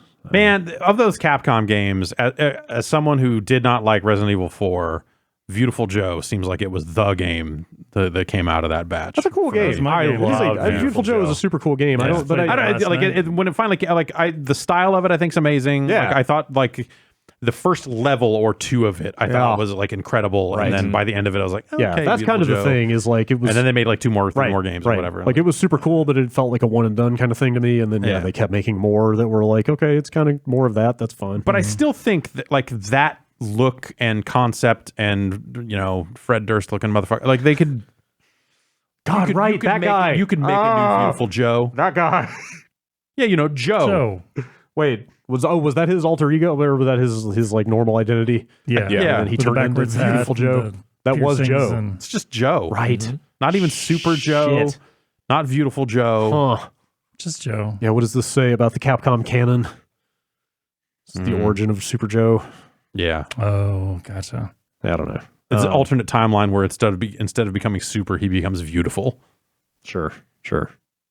I kind of remember liking Piano 3.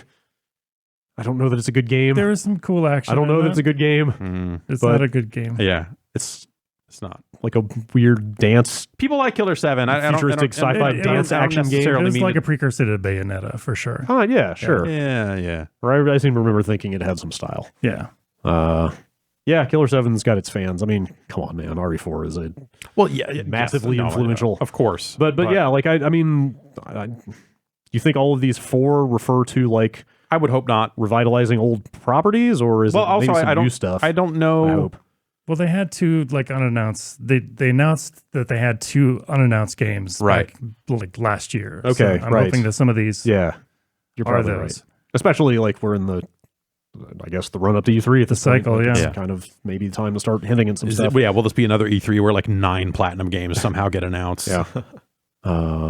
God, what was the canceled Xbox game? Scalebound, right? Yeah. Don't know if anything will ever happen with that. Microsoft owns the rights. Yeah. Oh, do they? Yeah. Okay. That's probably just dead. You would think. Well, I don't know. I was gonna say, if Platinum went to them and said, "Hey, let us acquire the Scalebound IP, so we can take this and do it." Sure. Maybe they would be like, "Sure." Yeah, maybe. Or maybe they would be like, "No, because if you go out there and make a great game, then we look like fools." But whatever. No, because this is what they did with Psychonauts. It worked out okay. Yeah. I don't know. I don't know. It's cool to see this push. It's cool to see them doing this big teaser. They seem to have some ambitious plans. Yeah, now that they have all this money, right? And I wonder if these will all be games that they themselves are publishing, and original stuff, or remakes of their own games. Yeah. Or if some of these will end up being like, oh, well, we're also working on some other game for some other publisher, and that's one of these 4 technically, or something. But I don't know. Yeah. I feel like no, maybe not. I was gonna say, I feel like we're about due for a Nier announcement, but maybe that's not. It's been, God, it's almost I can see it. I think we're just about at the 3-year mark, right? Didn't Yeah. it come out early 2017. Yeah, but there was talk about Yoko Taro. You know, he did the Final Fantasy 14 stuff. Yeah, and then also there was talk that he might do the next Final Fantasy. Oh, right. Which Yeah. who knows with the veracity of that? But I don't know. You could make another Nier. Yeah, well, you could. One could make another Nier. Well, One could also remaster old Nier. I don't know. And make some changes to make it more palatable to modern tastes. I don't know. Have you played that thing? I'm saying you could make the fishing work. I'm going to be obliterated for saying that. No, but yeah, yes, I did, and I didn't like it then. It's it's not. Yes, which is why I'm saying, like, you know, you could bring that game to more people and make it, you know, like sand down some of those edges or offer two versions of like, hey, if you were one of the 9 people that loved that game when it first came out, it's still in here, but. I don't think that Kickstarter would be as successful as. I bet it would be successful though. That game's got its fans. Though. Yeah, totally. Sure. Yeah, I don't know. To me, I think it's. I mean, Nier is a cool thing, franchise property, whatever. But like to me, it's more about like the next Yoko game than the next Nier game. Sure. Like whatever he does, I feel like is going to get that same level of like next Yoshi's Cookie. Wait a minute. Just give me Okami 2. Well, that was even the thing that wasn't there some hint? What's her face? Right, the woman that left Bethesda. Oh my God, Ikumi Nakamura, I believe is her name. Like she was literally at Platinum. Right, they were saying, yes, like, man, we should make a new Okami. Teasing that she might be working with them again. Yeah. Well, that's the number 2 spot right there. There you go. Although I wonder if Capcom owns Okami, probably. Yeah, so presumably. This is a totally different. They were the ones that kept putting it out. Yeah, they've re-released Okami all like as recently as a couple years ago. It's like this is a totally different ghost wolf dog thing. Not at all. This is a ghost kangaroo. Yes, there you go. Can shoot ghost juice out of its pouch. Gross, nasty pouch juice. Delicious. No thanks. It's a juice pouch. It's like a Capri Sun. Right. Just pop in that straw. Pop it in the bottom if you hate following the rules. I'm a rebel. Warcraft III Reforged came out last week. Everyone loves it. Yeah, it's burning up these sales charts. Yeah. You're like, finally, a proper version of a classic. Yes. People are so happy with it, in fact, that Blizzard is apparently quite willing to give you a refund if you request it. Is the word going around Reddit. Yeah, that thing has gone over like I don't know. What is the expression? Lead balloon? Yes, that is the expression, but I mean, you know, you would know a flying unit from Warcraft 3 better than I would. Like a lead one of those. A lead griffin? There you go. Nailed it. Sure. A lead frostworm? I'm going to workshop these jokes. Yeah, there you go. Until they are fucking on point. I've lost track of all the things that have incensed people with this product. No, you know, in all honesty, there are things about it I actually didn't even know about that, like, unless you were deep into specific aspects of that community. Okay. Like the fact that, and this is like far down the list, but so they merged the communities, they merged the clients. Like even if you own the old game, you have to download this new client and use it now because they're rolling everybody up into this new online infrastructure. Yeah. And they just straight up wiped a bunch of stuff that was associated with the old version of the game. Like clans and certain like social features were just wiped. Wow. With no warning. Yeah. Apparently. So people like lost functionality that owned the previous version of the game. I saw someone saying you couldn't. Is there a Booty Bay map? Yes, you can't make custom games with Booty Bay. The like classic Warcraft 3 map Booty Bay. You can't because of the word filter. Booty doesn't gets caught in the word filter. I just use zeros. I bet they didn't think of that. Got him. I don't know. So I played through the whole human campaign in this. You know, there's 4 campaigns in the original release. So I played through like a fourth of the single player. Shit. And I mean, to me, like I booted it up. It came out late. It came out actually like right around the time this podcast was ending last week. And I went home that night and fired it up. And I hadn't kept up with the development since they announced it like over a year prior. And my first reaction was just like, did they not do much to this? Like just the kind of snap reaction. Like the first time I loaded up a map was like, this doesn't look that much better than I remember the original game. And like, sure enough, people are super pissed that they what they showed at the original BlizzCon, they announced this at, like, looked way more dressed up Oh, really? and elaborate than what it actually ended up being in the final product. Like, they were pitching, like, oh, we're gonna do like way more dynamic camera angles in the cutscenes. We're gonna be like low to the ground, because they did one of the things they did do is make much nicer looking character models. Okay. Which in an RTS you don't really see unless you zoom all the way in. But they were pitching that as like, oh, we're gonna do like more dynamic camera work with these better models and like kind of make these classic scenes much more dramatic. None of that is in the final game. What? It's just kind of the same old like static overhead camera angles on these like kind of bland exchanges of dialogue. I think that most of the touched up map graphics don't look that great. Like, character models do look better, but it's just not. That's not enough. It's not the kind of like loving upgrade to this like hallowed game that you would have hoped for. Yeah, exactly. Well, then it also came with like a bunch of like modern legal shit. Yeah, there's all when this Warcraft stuff. 3 came out, it was a very different time for mods and all this other stuff. And now like a lot of classic mods that maybe used other IP or mods that became IP after the fact. Like, they're claiming they're going to police that stuff way harder. Yeah. Which, I mean, you saying that they merged clients makes me wonder if like a bunch of like mods and classic things that, you know, people would have played in original Warcraft 3 are now just dead. I don't know. Because yeah, like the I didn't read the actual legalese, but apparently they own anything you make with the map tools now. Right. But yeah, I don't know how that affects old stuff that was made previously. But even without the ownership, like if Or you they're mean going to just, like, like people are just removing gonna- stuff like from use, Yeah. because it, you know, is Dragon Ball oriented or, you know, or whatever the fuck. Right. You know, they're policing that stuff in the way that modern user generated content is policed.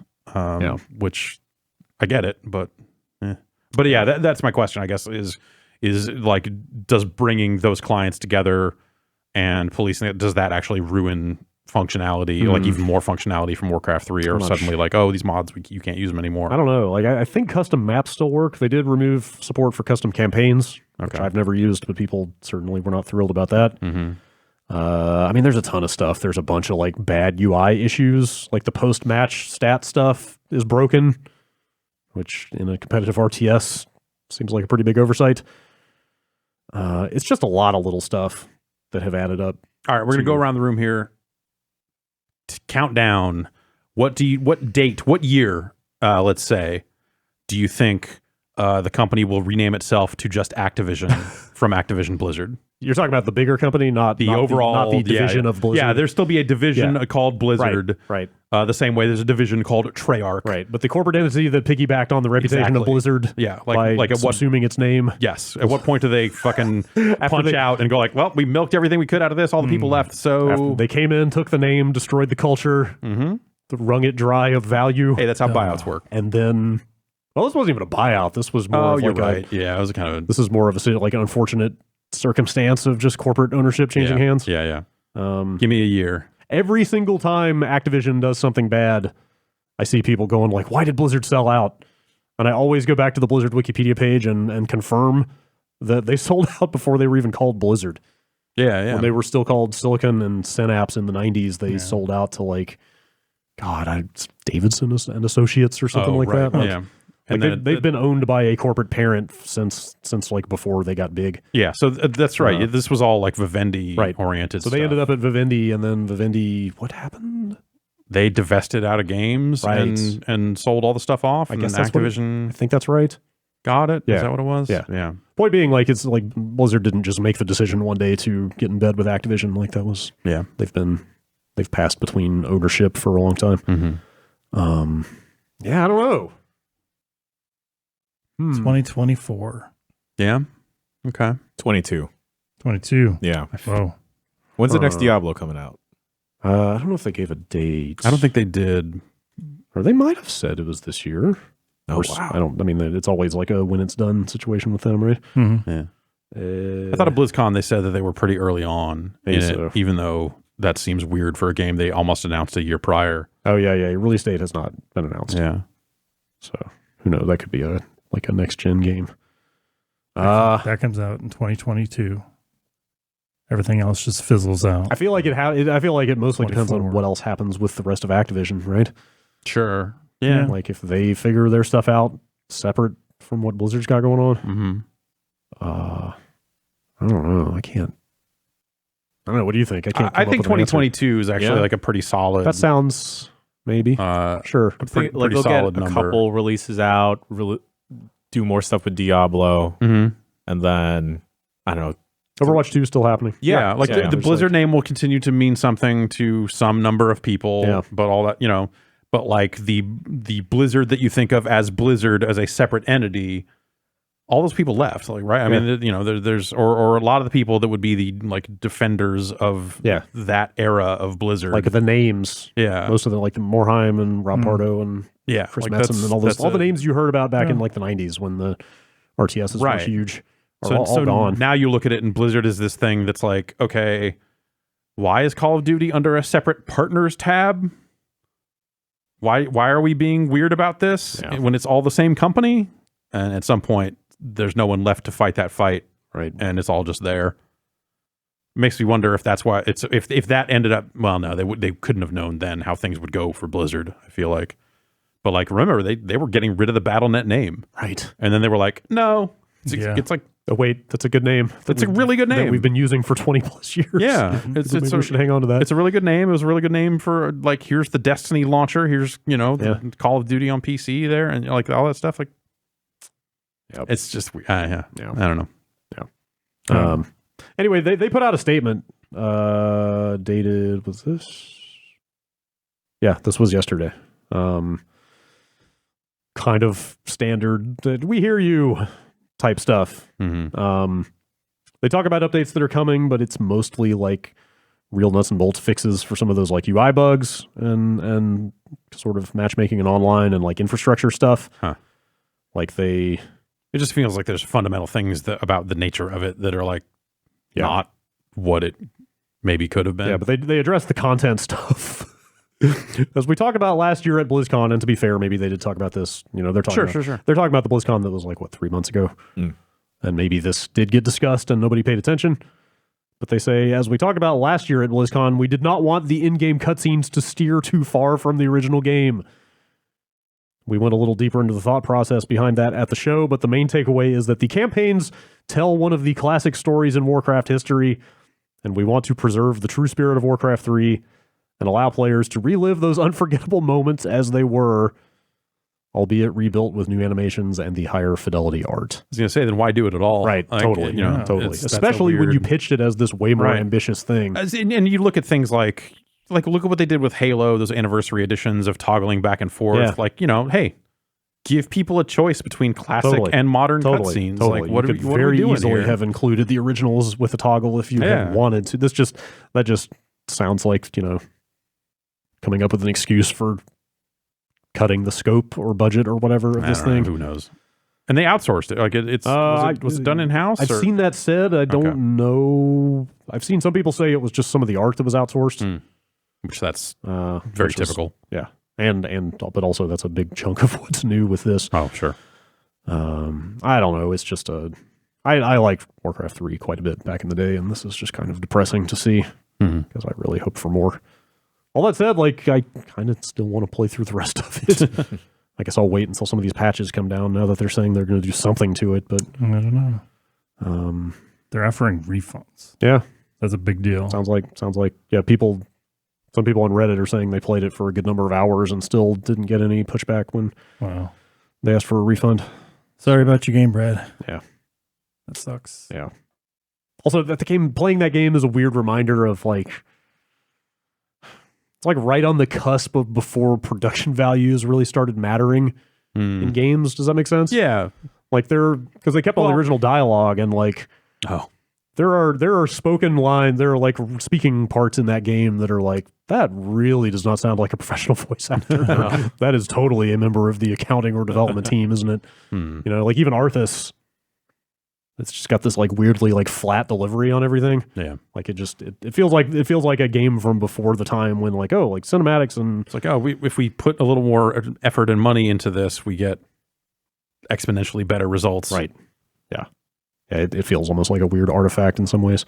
Yeah. All right. Last story. I guess we could have talked about this earlier with the PS5 site launching, but Sony sent a survey around asking, a bunch of stuff as companies do. Mm-hmm. They solicit survey stuff about all kinds of topics. One of the questions on this particular survey that caught people's attention was asking how appealing you find the ability to play PS4 Remote Play on more devices. For example, the Nintendo Switch. And now everybody is freaking out that they might be able to play PlayStation games on a Switch. How does that work? I mean, it would be a Remote Play app on the Switch, just like... I'm talking about like the deal that has to happen. Yeah. Obviously, like companies ask survey questions about all kinds of shit all the time. Exactly. Right. Like this could mean nothing. They could have been referring to like a device like a Switch. Yeah, like I'd be curious to see, as the other question, list other devices. Yeah. The full question is, for example, Nintendo Switch, Apple TV, or Android TV. Like, Right. It's not the only device on the list, but the Right. fact that they did mention it has gotten a lot of attention. I'd be into it. Yeah, totally. Yeah, it would be awesome. It was not that long ago that everyone seemed pretty convinced that xCloud stuff was going to happen on Switch. Right. And that seems like something that still could happen. So Totally. if that's going to happen, PlayStation should be there too. There's no reason not to. Yeah. It seems to me like an example of like what Microsoft is doing, kind of forcing Sony's hand to keep up. It's like Microsoft pushed into putting their exclusives on PC. Now, according to the rumors, like Sony is going to follow suit. Yeah, maybe it's hard to know what order all that stuff happened in. Because just by virtue of Microsoft getting out there and talking more, whereas Sony has not. But yeah. But yeah, it seems indicative of the fact that like maintaining this like exclusive walled garden kind of situation is maybe not going to be enough anymore. Yeah. Or if you can extend your walled garden onto as many different platforms as possible, right? That's what it really is. All right. That's all I've got for news. That's a lot. There's a lot of stuff happened this Good. week. Y'all got any games you want to talk about? I mean, I kind of just covered Warcraft. Like, that was the main thing. I just want to say last week. I got over my hump in Monster Hunter and I saw credits. Oh, great. Great. Okay. So I am free. Congratulations. I am free. How many hours? 110. I mean, how many that. hours have you played every edition of Monster Hunter World all combined, do you think? 2,500. I don't know. Yeah. I have no idea. Yeah, because there's games that I've put 200-300 hours in. Yeah, they're just wow by themselves. But am I free? I don't know because stuff opens up now. Oh boy. Yeah. Now you can play the real now Monster the real Hunter. Monster Hunter begins with augmenting and the guided lands and all kinds of stuff. That's about it. Your journey will never end.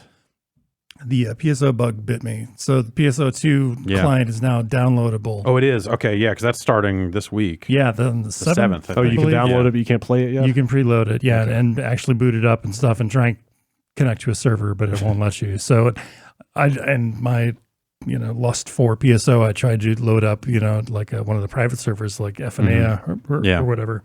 It was full. Could not get in there. Nice. That was at midnight last night. Man. Apparently, I was not the only one. Phantasy Star Online, fucking interested in all-time high. That's cool. Mm-hmm. Is this just on Xbox, this new release? Is that right? This beta? Yes. Yes. It's not on PC? Just the beta, yeah. So you can download it. Well, you can sign up and download, I guess, on the PC. No. You can sign up on the PC.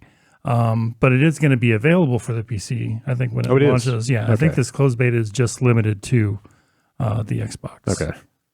So this should My be understanding available. is that it wasn't necessarily an Xbox exclusive. That's just where it got announced, but maybe it would end up. Okay. Yeah, it's coming Xbox first. Yeah. So we'll see it on PC and Xbox initially. Yeah. And then to other platforms. This is the first Imagine official, Switch. like, real English version of that game, right? Yeah, It's not yeah, fan translated. They have English names, and you can watch the credits in that client as well. Wow. I sifted through that, and there's a whole bunch of Because that's like that English voice. There's a streaming version of PSO2 out on the Switch in Japan. Oh, right. Yep. And then it came to PS4. It's on Vita.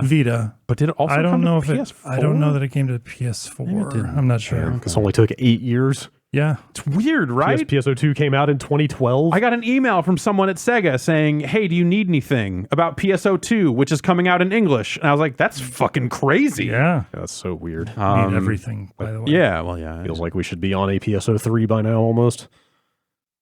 Yeah. Given how long it's been, Maybe that's why they're doing this. I'm fucking so fascinated to see how this is received because it's been 8 fucking years. And I don't know what version of the game they're putting out because it has changed a lot in the way that a lot of free-to-play games do, where like if you log into PSO2 Japan now, it is just rife with like sponsored fucking weird collabo. Like there's just everything running past you is just like some other thing from some other property. You're like, what the fuck's even happening here? Wow. And just like you could buy equipable bigger boobs. I think that was this game. It was PSO, wasn't it? Sure, that sounds right. I don't remember. It's just a nightmare hellscape of free to play shit. That you know, because it's been 8 years. So is that the game they're going to release? God, I hope not.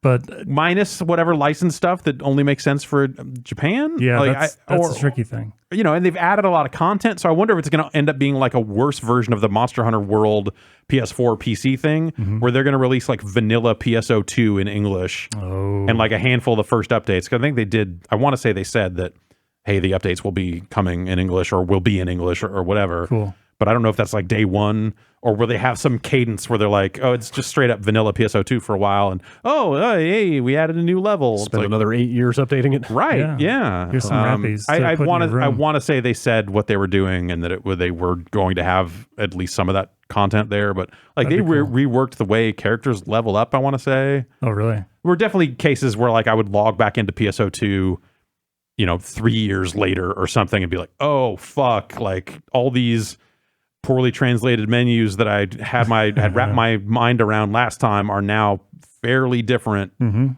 I don't know how to get tougher anymore.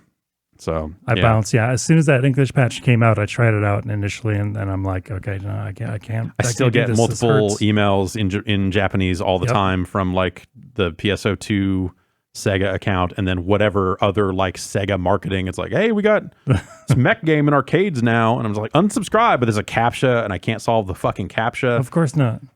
In time, I can go paste and get someone who can type in katakana. Just learn it. It's not that hard.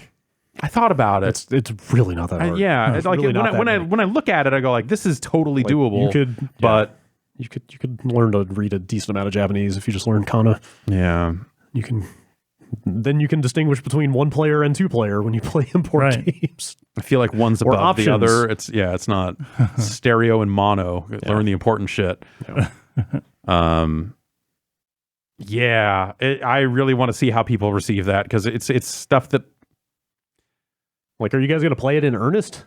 Or is it I'm gonna try. Or is it more just like, oh my god, I can't believe they did this. I'm going to look at it. I had a good time with that game when it came out. There were things about it that as a result of like, modernizing it, whatever that meant then, compared to like the initial PSO, I was like, this is kind of a different thing. It's not a 4-player like PSO is Diablo. It was console Diablo. It's 4 players. It's got a lobby. It is what it is. But they made those lobbies bigger. They made, they did different stuff while still retaining some aspects of like, it's pretty instanced once you're in and actually playing a mission. Like honestly, what I saw of it having zero like nostalgia for PSO, like looked kind of dated. Oh, yeah, and it's kind of a clunky shooter that I ended up discovering that I liked playing it more with a mouse because when you were shooting anyway, because you wanted to aim at weak spots. And on a gamepad, it would auto lock, but not all the time. I'm trying to remember what the issue was because I think I went from playing with a gamepad all the time to going like, oh, actually with a mouse, I'm fucking laying waste to this shit. Nice. Because you can free aim and do all that other stuff way more easily. So yeah, it's probably going to go Ranger anyway. So. Yeah. So I'm just wondering, like, I wonder. We'll know soon. Yeah. See, that's why I don't think that they're going to go like vanilla PSO2 is because they've learned a lot in that 8 years, as far as like balancing that game and keeping people interested. So, so it remains to be seen, of course. But I want to say they said that like it would be, it's not like day one PSO2, right? But and that they are like a lot of that stuff will be in English as of launch or something too. Yeah, I don't remember the exact statement out of them. Either way, I will have to ask. We'll have to ask. I want to find out. This is, from the private server being just like full to this coming out 8 years later, I'm just Closed beta starts on Friday. Yeah. Oh, I'm ready. Ooh. I'm ready. You think about what live games are now. You look at like Destiny and stuff like that, and you could fit a PSO right into that lane real easily. A good action RPG. Yeah. But There's a few of those. But this one, I don't know. That's This the real PSO, question. I don't know. Like That's this PSO is rooted in a lot of older ideas about how free-to-play games were then. Yeah, totally. And all that stuff. But also, who knows? Maybe they're doing a lot of work around the edges to make it more palatable to a North American market, because like a lot of the stuff they sold for like subscriptions and you get a boost to this and boost to this, it was very free to play. It was very just like I'm gonna buy my bonus XP and I get a player housing now because I'm a subscriber, and like shit that you just look at and go like, no one, like that's not the way to do it anymore. So like, will this be the PSO 2 that somehow has a battle pass or something? I'm gonna say no. Yeah, they're probably. So like that's the thing then is like, what will players who have never touched that game think about it without the context? Like if they just go in and download it without knowing like, hey, there are roots of this that are almost a decade old now. Yeah. Are they going to look at it and go like, what the fuck is this? Like I wonder how it's going to be received. Yeah. I don't even know how I'll receive it at this point. Like it's been a few years since I've even played it, so. Yeah, I don't know, man. It also makes me stop and think like, or ask myself like, what is Phantasy Star? Like, forget the PSO part. Right. It's like, it was such a deviation from the when they came out with PSO. Like it was so different. Like it was a different team and everything. And obviously the gameplay changed significantly. Like anime sci-fi is the best description I can come up with. Yeah. But beyond that, like ladies with pointy ears and claws is about all I can think of. And then like and stuff. Dark Force, Monomates. Dark Falls. Falls. Yeah. They made, because there was like Phantasy Star Universe, which was like their attempt to do a more story-driven game in the PSO style. Yeah, and Phantasy Star Zero on the 3DS. Yeah, like but they also, I want to say after Phantasy Star 4, didn't they make? Wasn't there like a portable Phantasy Star game that was more rooted in that style, or was everything after that just PSO like? No, there was the Phantasy Star Zero. Okay, that was Zero was more like the older games. Yeah, that was more RPG-esque. Okay. Yeah. I was trying to remember what the split was there. Oh, but that's right. I forgot Sonic Team was working on the franchise. But like Phantasy Star Universe for like Xbox 360 and PS2 and PS2 and PC. Yeah, right. Like that was just PSO with a story mode, and they wanted you to pay for a Hunter's Pass, which I didn't even play a PSO episode 2 because I didn't believe in the idea of paying for a subscription to what that content was. It was like, hey, here's like a little bit more content. It's like kind of worse than the baseline stuff in PSO, and you have to buy the game again. And all. I was like, nah, I'm good. It's as bad as it is. I have a fondness for episode 3, the card battling thing. Yeah. And I can't find my copy of it. So I actually just ordered a copy last night. Nice. Off of eBay. Was there wasn't like a physical component to that? Like you didn't have like an actual stack of cards or anything, right? Okay. People are still playing that on. Well, it is still possible to play that online. Sure. Because I guess like the server stuff is not that different from the regular PSO server software, which is bizarre. But we should fucking try to get that going. Episode 3? I don't know what to like get it online and stuff, because you'd probably have to. You'd probably have to like hex edit an ISO or something like that, because you can still play like Dreamcast PSO online on those private servers and stuff too. So I've got an ISO of episode 3 as well, and I cannot get it to run. I don't know what it is. All right. But I might need some help with that. Phantasy Star Gaiden on the Game Gear. Phantasy Star 2 Text Adventures for Sega MegaNet. Yeah. Those were never translated. I mean, obviously there's like fan translations, of course. So there's like text adventure. There's like a group of them. All like each one's based around each of the different characters from Phantasy Star 2. Series of 8 text adventures. Yep. Later released on the Sega CD. Yes. Text adventures on your fancy new CD-ROM system. Well, there was like PS2, the Sega Ages. Oh, right. Yeah, they put them out there. Yep. There's so the MegaNet was their like modem service. Yeah. And so they eventually did like a best of the modem service for Sega CD. Okay, that makes sense. If you can get a hold of that Sega Ages PS2 game, like it's an import, but the first 4 games are actually translated. Yeah, and they've added a bunch of like not easy mode stuff, but like the faster walk speed. I remember that. It's not bad. I remember that release. It's the best way to play I those originally games. Phantasy Star Collection. Yep. Yeah. So the Sega Ages one on PS2. I originally had plans to not import. not the Saturn one. Yeah, Right. I was going to import and own all of the Sega Ages PS2 games, Yeah. and I have almost all of them. Oh, I'm really? missing like 3 or 4 of them because at some point I just forgot and didn't get like Gain Ground or one of them. But like those were all weird. Those and were all really neat. good, yeah, because they were done by M2, and, Yeah. and they do a really good job of. Wow, there's a lot Yeah, of it's like the those. classic Port. versions were good because M2 is good, but like then Yeah. some of them were just like kind of corny. Okay. Like, hey, we remade Space Harrier on PS2. And you're like, Right. that's cool that you did this. It kind of looks like shit, I but remember okay, that. it's really neat that you did it. Yeah. And they were budget packages. So, exactly, but the first one came with a big binder, and each one came with a card, and you could put it in the binder. And I was like, well, I got to fill up my binder. Oh, sure. And I never did. And now prices, I'm sure, are somewhat Not higher. as bad as you think. I looked the Fantasy Star one. It was only like 25. Okay, and I feel like $30, that was yeah. the one that held value. So maybe Yeah. they're 33 of these on the PS2. Yeah. In the Sega Ages 2500 that's series. the one. Yeah. I will only pay 2,500 yen for each one of those. No Oh, is more, that no is that less. what that was? Yeah. The price? Okay. They did a bunch of Saturn ones as well. Yeah, And those are then different, but yeah. Oh, and then there's some Sega Ages on 360 and PS3. Mm-hmm. Yep. They still use the name. And Switch. Yeah, they still There's, use a the whole, Switch, there's yeah. a whole Sega Ages line on Switch. Yeah, the Sega. It's a different thing than Okay. those PS2 ones. Probably just straight ports. Yeah, the ones coming out now are just like, hey, it's emulation. They just put out what Shinobi and is it Afterburner? I forget on Switch. Like Shinobi just came out on Switch like Oh, really? recently with another game. Hey, do you want to play Alex Kidd in Miracle World on the go? Not. I mean, Kind of. it is possible. But I did buy the Space Harrier release for Switch before it came out in the US. I was just like, I had just enough like points on my Japanese Switch account, and that came out. And I was like, well, got to prove that I will buy any version of Space Harrier you sell. So here we go.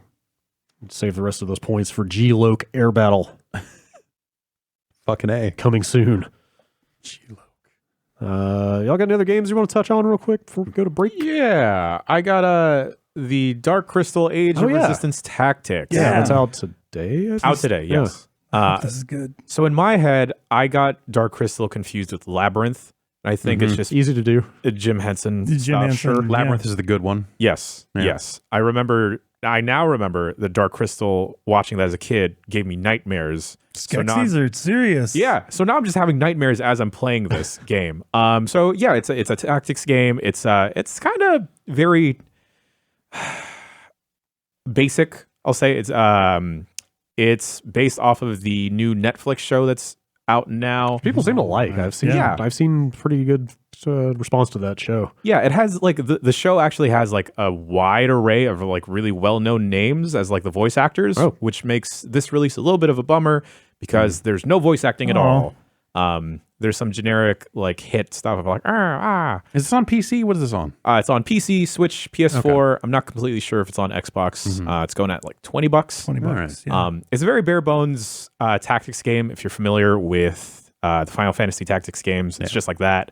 As far as I can tell, this has been going through the story of the series so far. So you're kind of switching in between a couple of different members of the main cast, but you're still shuffling around some of the other supporting. So you don't have just like one main party throughout the entirety. You are shuffling around a party, but some of the missions don't allow you to bring some of the other Certain bigger members? names. Huh, okay.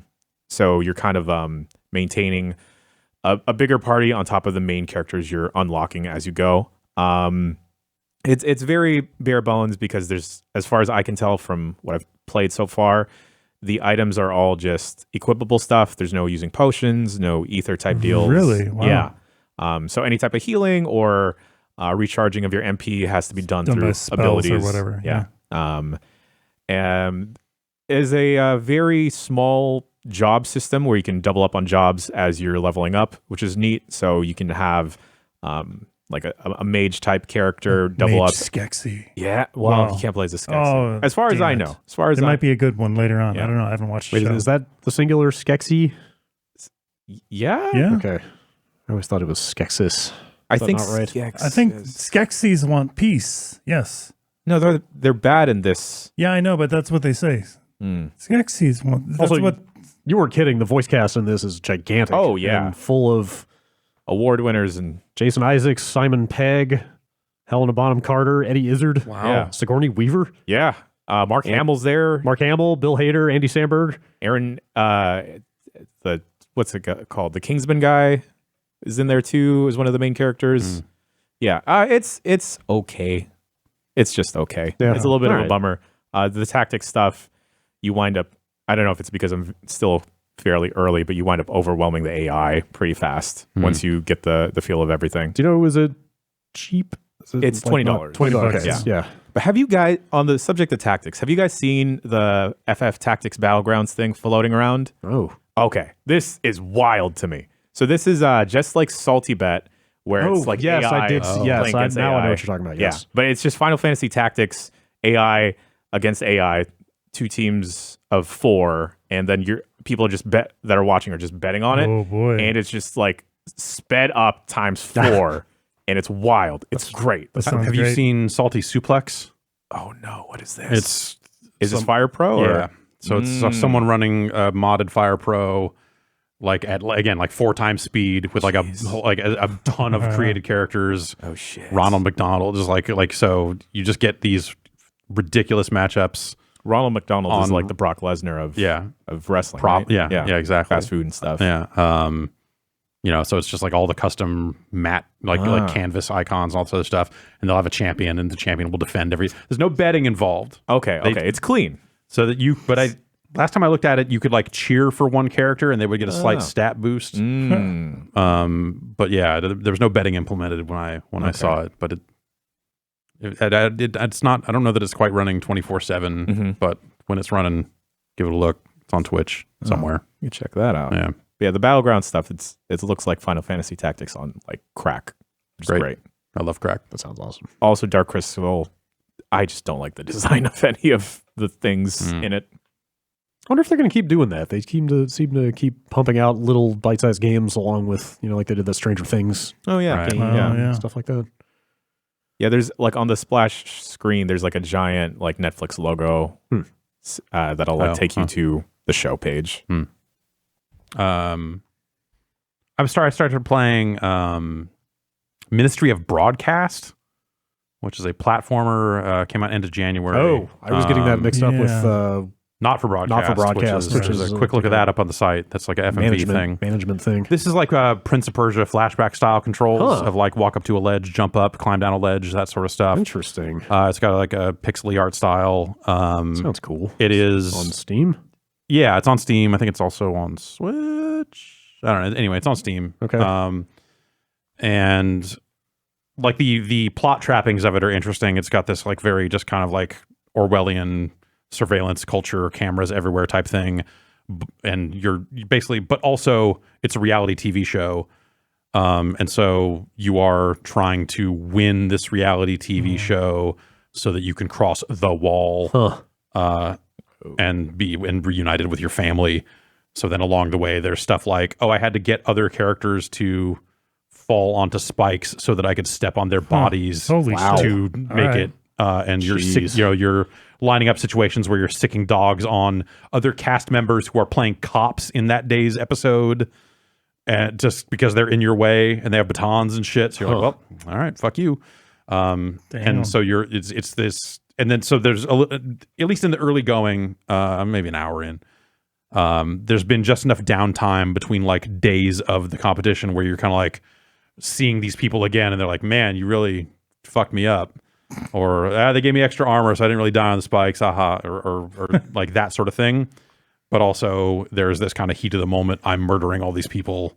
Not all these people. It's only come up a couple of times, but like that's the lever they're trying to pull. Is like, what is this guy going to do in order to win this game so he can be reunited with his family? And Is it more like an action platformer or a puzzle? It's a puzzle platformer. Okay. It's like there are plenty of times to stop, and it's the actual action stuff is limited to just like, there's like a dog loose that is now chasing me, and if I need to run through this sequence, but not entirely unlike something like Inside, or something like that in terms of pacing. It's got a cool look because it's pretty like simple pixel art, but it looks like they're using like Depth of Field and stuff. They're using some like non-pixel art looking like effects. Yeah, there's some stuff that'll camera pass in tricks. front of the camera Yeah. and behind and stuff, and so Yeah, it's cool. It's got an interesting look to it, and the writing's been all right, and then the gameplay is that Prince of Persia-esque, That's cool. like leap up straight up to grab a thing and climb up and, Right. and climb down carefully and like right now I'm in a snowy area. Well, there's a lot of snow, but like I'm in an area where you have like all these icy platforms, and if you run on the ice, you slip and fall.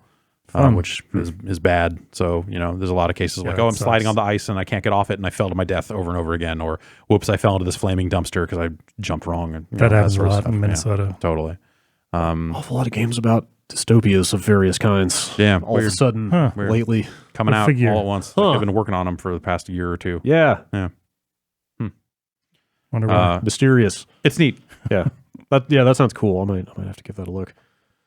All right. So why don't we call it there and take another break, stretch our legs, and then come back and read emails. Okay.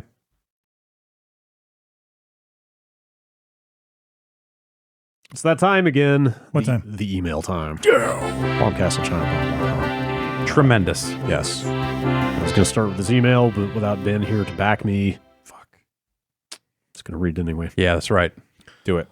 It's from Johannes, entitled, Help, I don't want to remember all this stupid shit. On my deathbed, long after I have forgotten my children's names and my mother's and father's faces, I will still be able to perfectly remember Dexter fucking Jetster and his stupid diner, and I blame the recent playdate for realizing this. Please help me. I watched the prequel because I could not remember what the hell you guys were talking about. You mean with regard to Mr. Chester specifically? In his 50s diner, Yeah, with the his robot, dirty roller- short cook shirt, Yeah, and the robot and roller skates. Roller skating robot I waitress. did not believe that existed. I had to go honestly back and forgot It to. check. sounds like bullshit. Oh, like it does. as you were saying Right it, I was there. like, all I had to think was like, well, yeah, I guess those prequels were trash. Right there in the middle of So Star Wars. I booted it up, and lo and behold, it's behold, right there. it is Yeah, right yeah. there. And- Yeah. Oh my god! What I mean, the hell? it's sandwiched right in the middle of a detective noir subplot. Like, Well, if you think like- about it, yeah. actual 1950s diners were came way later. Way later. Yeah. Well, I thought about that. Believe me, when I said that this is bullshit.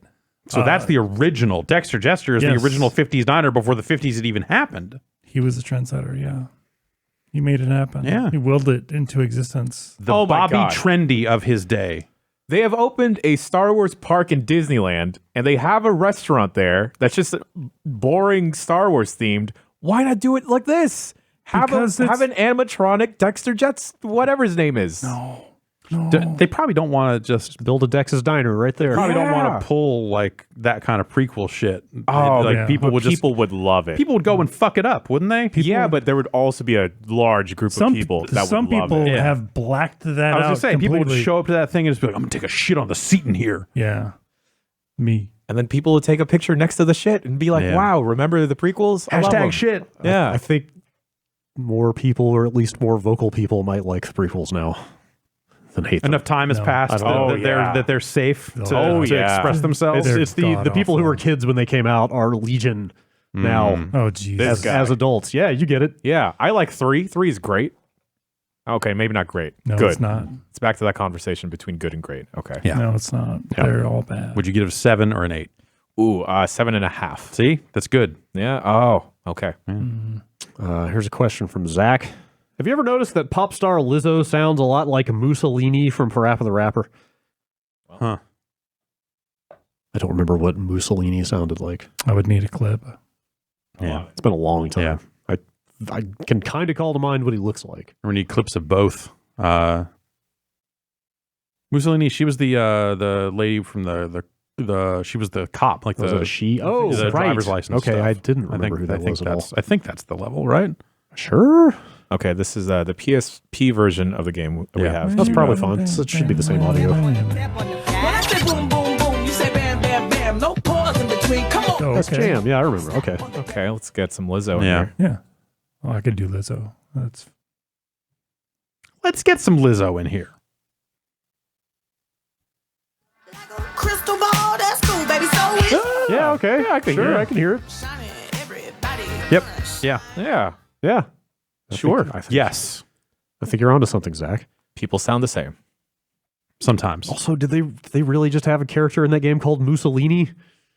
It was a different time. Yeah, I was going to say. A, it was Japan. B, it was the 90s. That's Oops. way less funny now.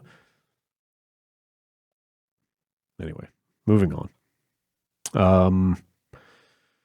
I didn't pull a specific email for this, partially because there were so many, but a lot of Canadians wrote in saying pizza is terrible.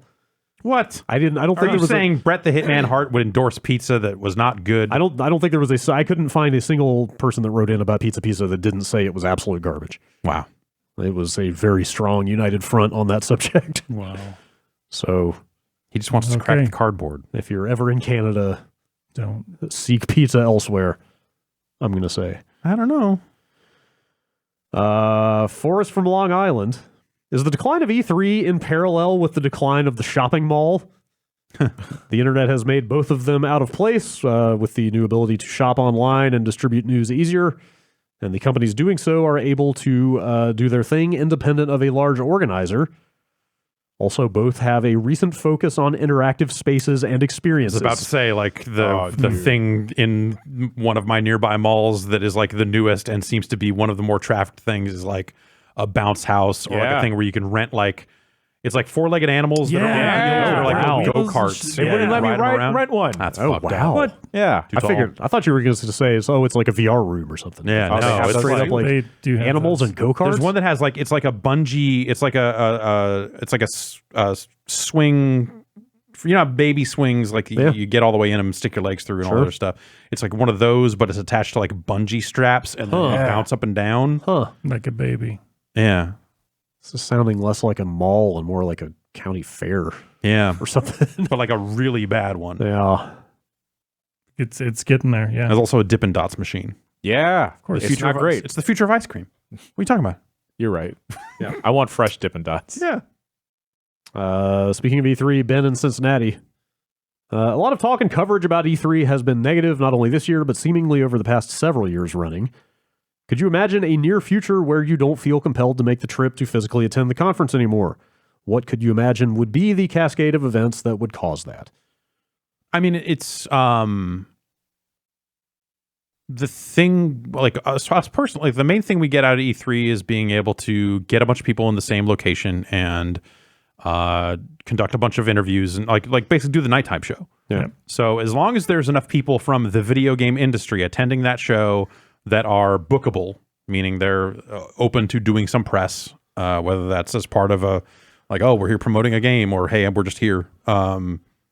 That's the thing that keeps us going. Yeah, I guess if so. that's not there, I think it would probably still go if it was just the games, but it would be a very different thing. Like the games were going to be my answer. Like if it really does shift to this thing of just a bunch of released games Right. and influencers, like there's not a lot of value there. But I think if- I think those things are like one and the same, right? Like Yeah. If new unreleased games are going to be there, then people who make them are also going to be there. I think if Most likely. right, if the yeah, totally, and if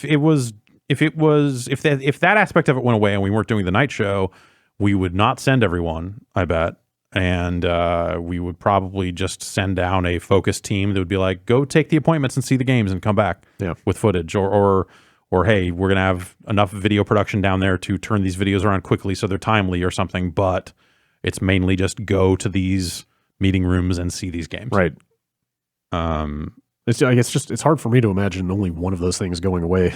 Like I feel like like if one of those is gone, the other one also is gone. Like they right. are kind of tied up together. But like that's, like we don't go to PAX the way we go to E3 because a lot of the industry doesn't go. A lot of the industry, there are plenty of people at PAX to interview. It's different. It's different people.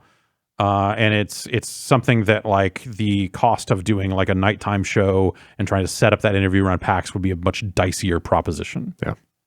And a lot of the how games, well it would do. And a lot of like game demos are the same demos that yes, we just saw at E3. Exactly. Like they'll just bring the same demo again. So like E3 on its quest to become more like PAX, or like a weirdly more corporate PAX is actually what it kind of sounds like. Yeah. Yeah, maybe it ends up heading in that direction. Yeah. All right.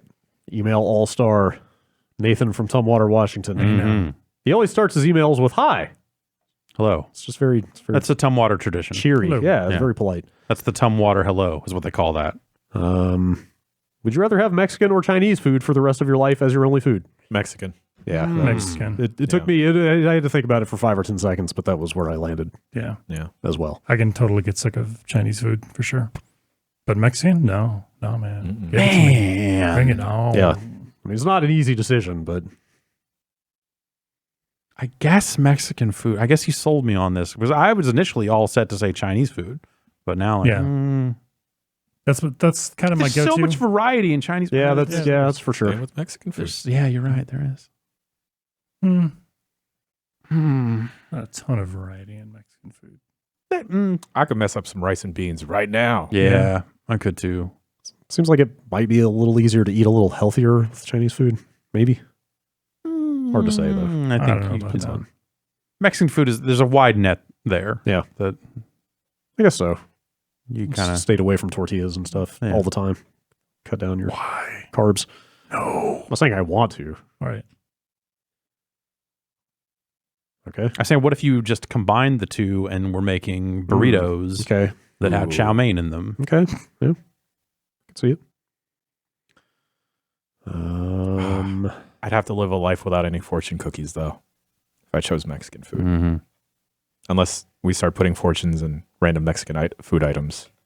We could do that. Like a chalupa. There's no law. Oh, yeah. A dessert chalupa? Fortune Yeah. chalupa. Oh, fortune chalupa. Every chalupa has already been a fortune chalupa. It's just that all the fortunes are bad.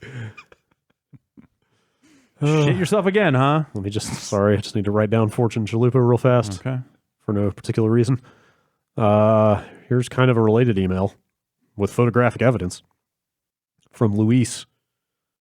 I wanted to let you know of this atrocity happening at Jack in the Box.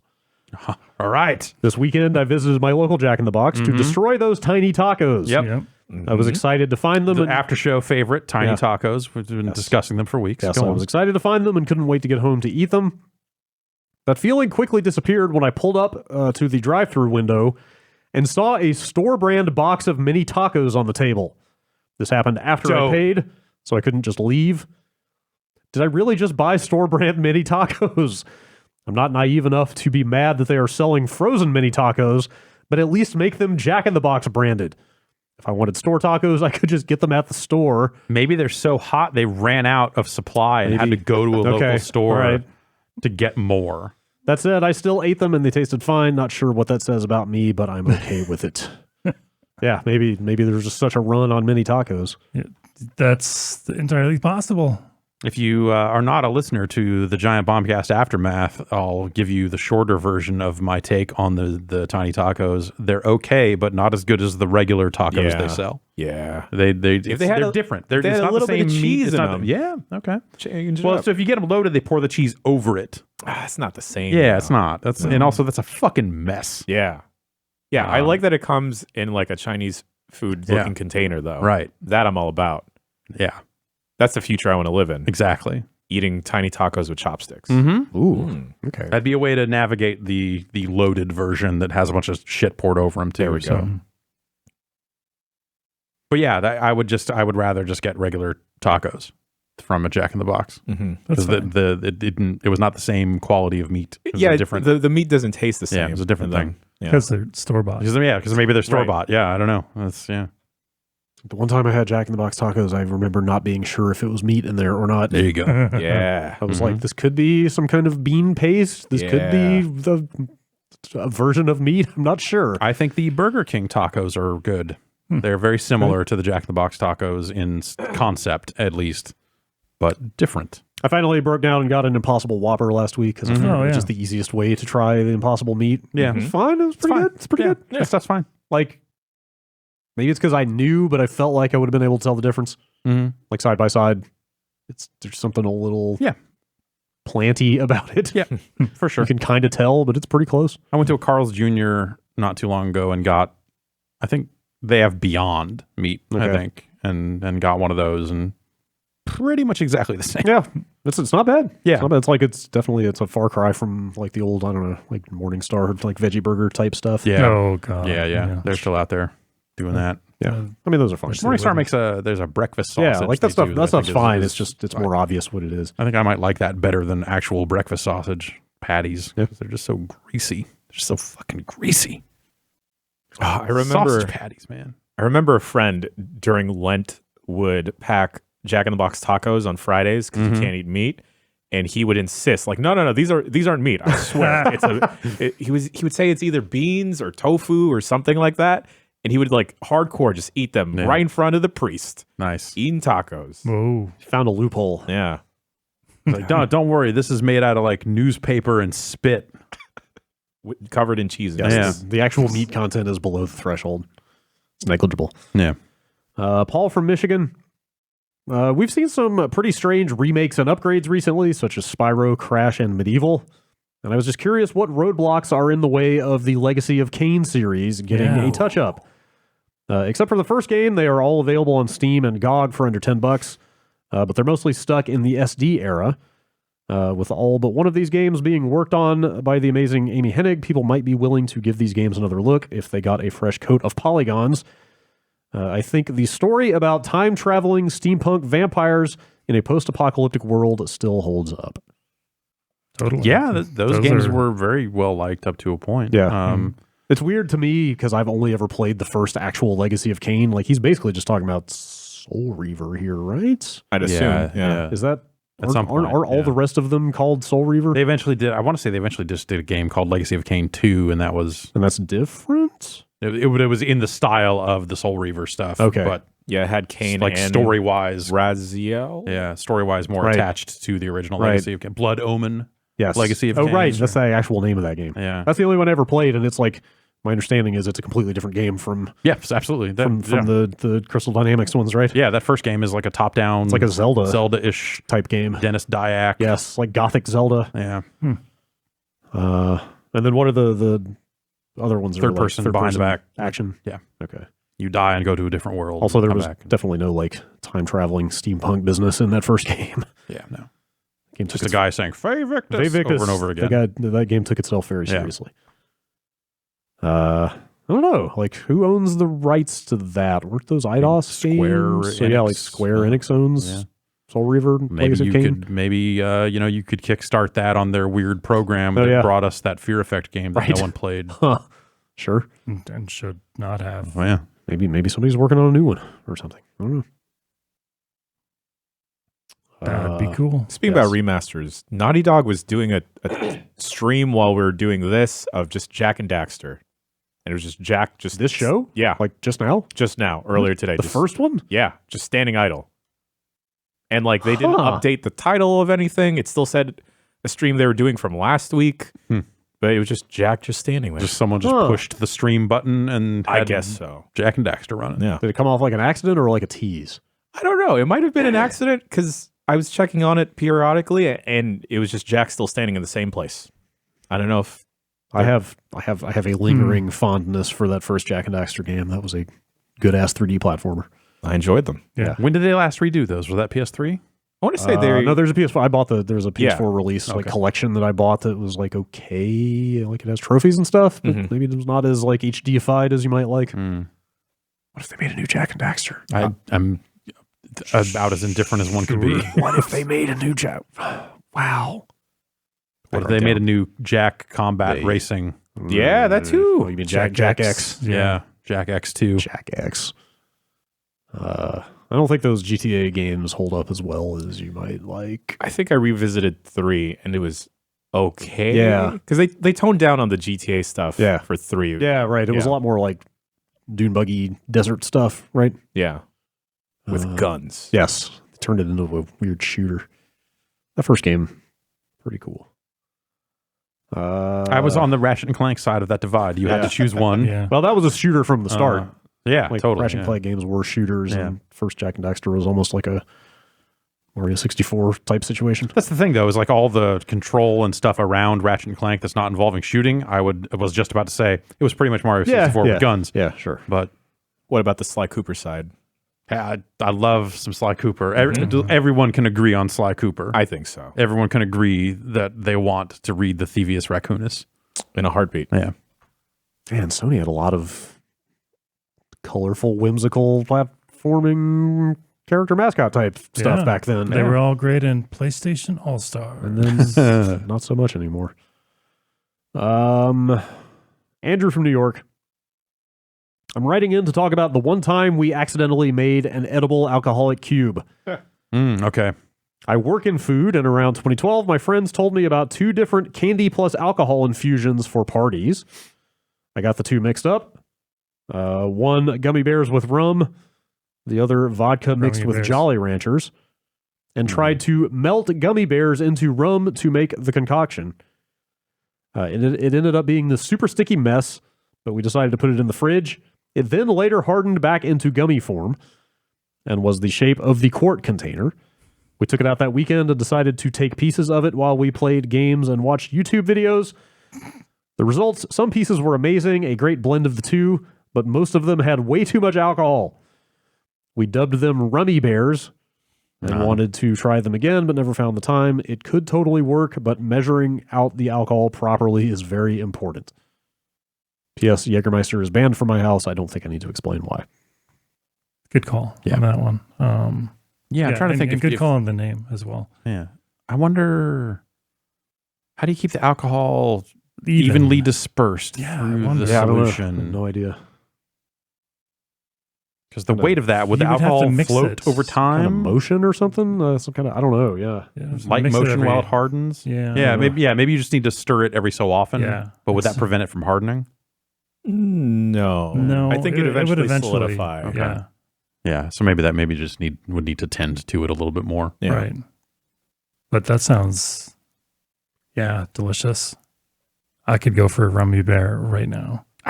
Gummy bears are so gross. Oh no, they're all right. Oh, Dude, I love like, a I good never like gummy. gummy bears. Love a good gummy. Gummy worms? Gummy worms? Just gummy Give 'em to me. everything. Just gummy food. Gummy Just don't- everything. yeah. Give it to me. Gamer gummies, though. All right. Well, as a gamer, I'm required by law. Those gummy strawberries are so good. The gummy cherries. I'm a gummy burger guy myself. Okay. Yeah. All right. Gummy vitamins. That's where I'm Yeah. like, Yeah, yeah, sure. But We've got some gummy melatonin that works pretty well. How Huh. do you feel about nerds? I used to be all about nerds. I had some nerds over the weekend for Oh, the first time gosh. in a very long time. I love nerds. But Hate them. Oh, Do not like them. fucking nerds. They're fine. I had a couple What of flavor? What it two was- flavors?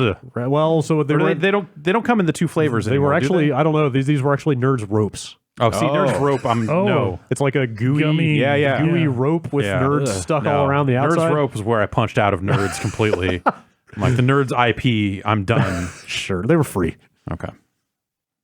Not gonna lick Is that like a Craigslist ad, like free nerds rope? Just Yeah. gonna look a gift nerd in the rope. Suck it, Poindexter. Where are we? Excuse me. Pencil neck. All right. The next email comes in from Nathan Fay Scotland. Okay. That's how he wrote it. All right. So here in Scotland, Buckfast is a rite of passage. To give you a little bit more insight, there are many myths around a bottle of the monk's finest. Mm-hmm.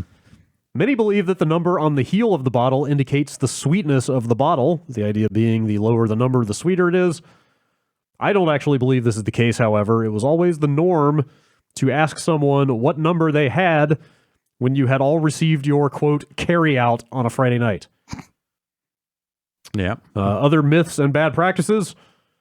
One that a lot of people follow is, quote, cracking the bottle. This is where you get the point of your elbow, and I'm sorry, this is written in.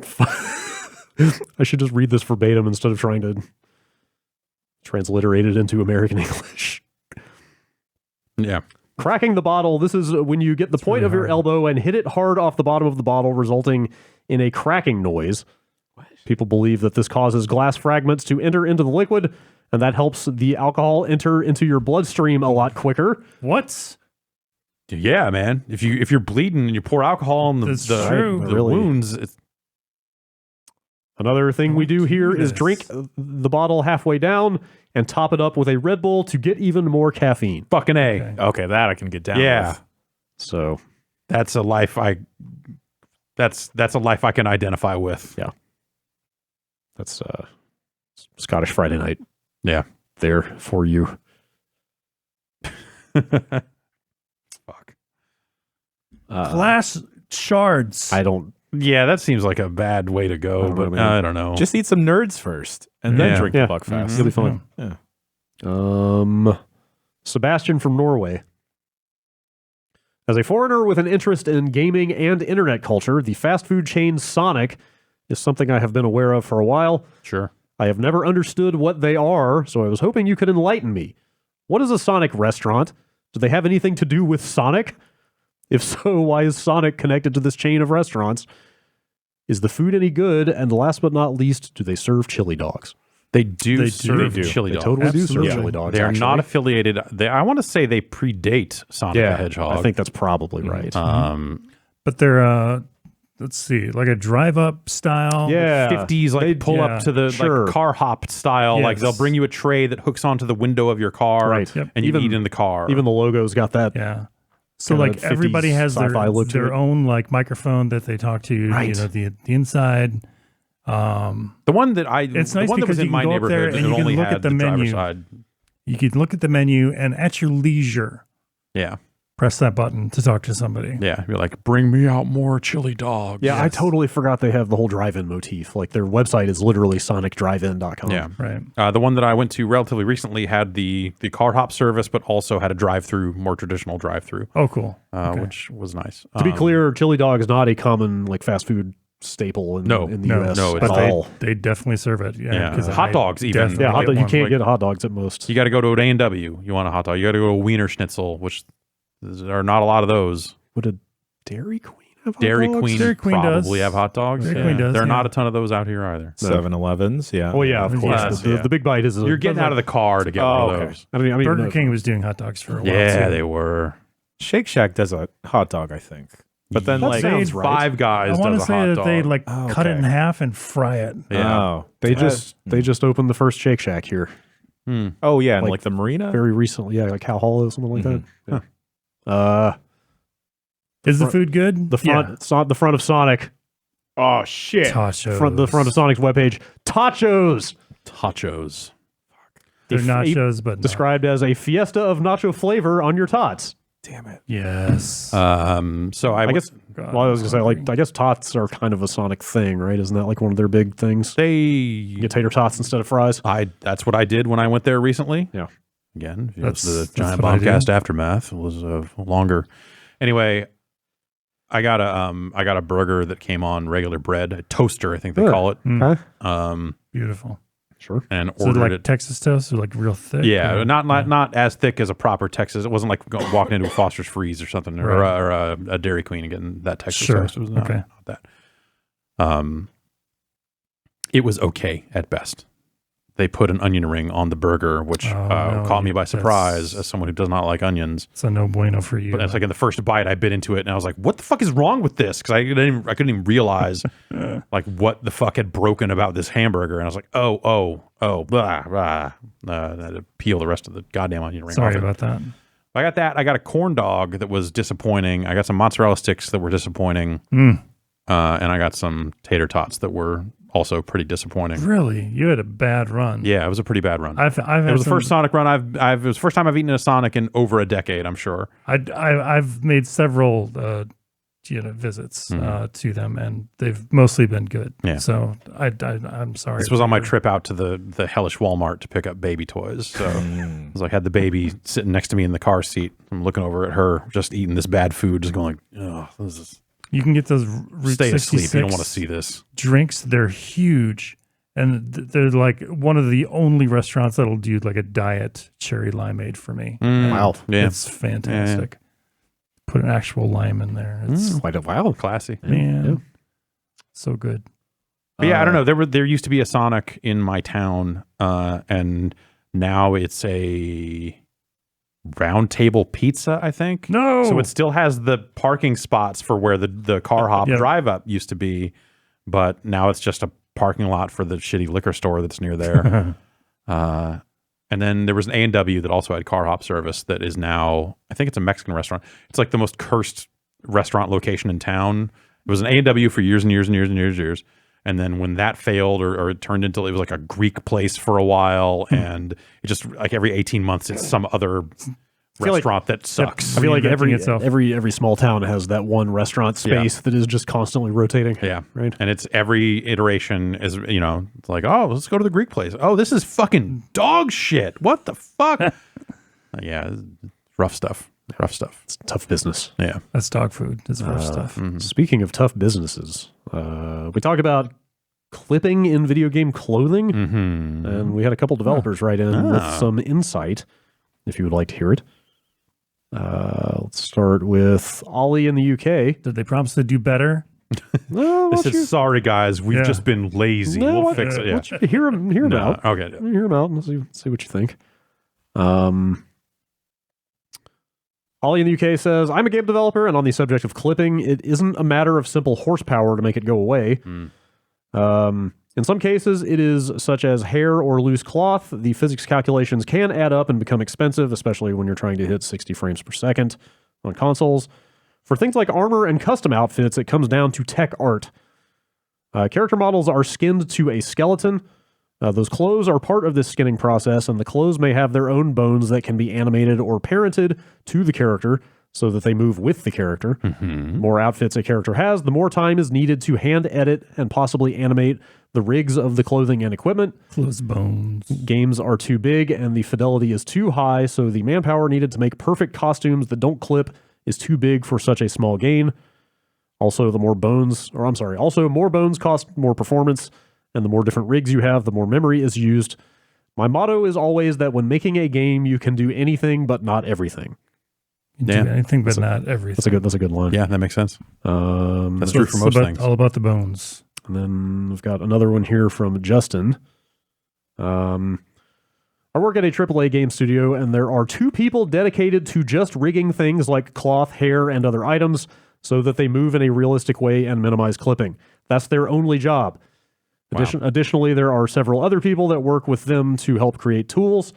Eliminating clipping is an impossible task. It will get better in the future as techniques and tools get better, but it's still going to be hard to get right. Physics and game engines aren't just plug and play. And for things like rigid armor, there is a tension between art design and animation. Art wants to have good-looking character silhouettes and details, while animation wants dynamic posing and fluid motion. Trying to achieve everyone's goals produces compromises, including clipping. These problems get exacerbated by customization, since the same animation is going to be used no matter what the character has been customized to wear. Right. Yeah. I feel you. Yeah. That's some good info. Yeah. Stuff is always more complicated than it looks. Yeah. For sure. By a lot. Yeah, that's I guess like I just I think we were talking about Street Fighter as being like a pretty egregious offender in that department.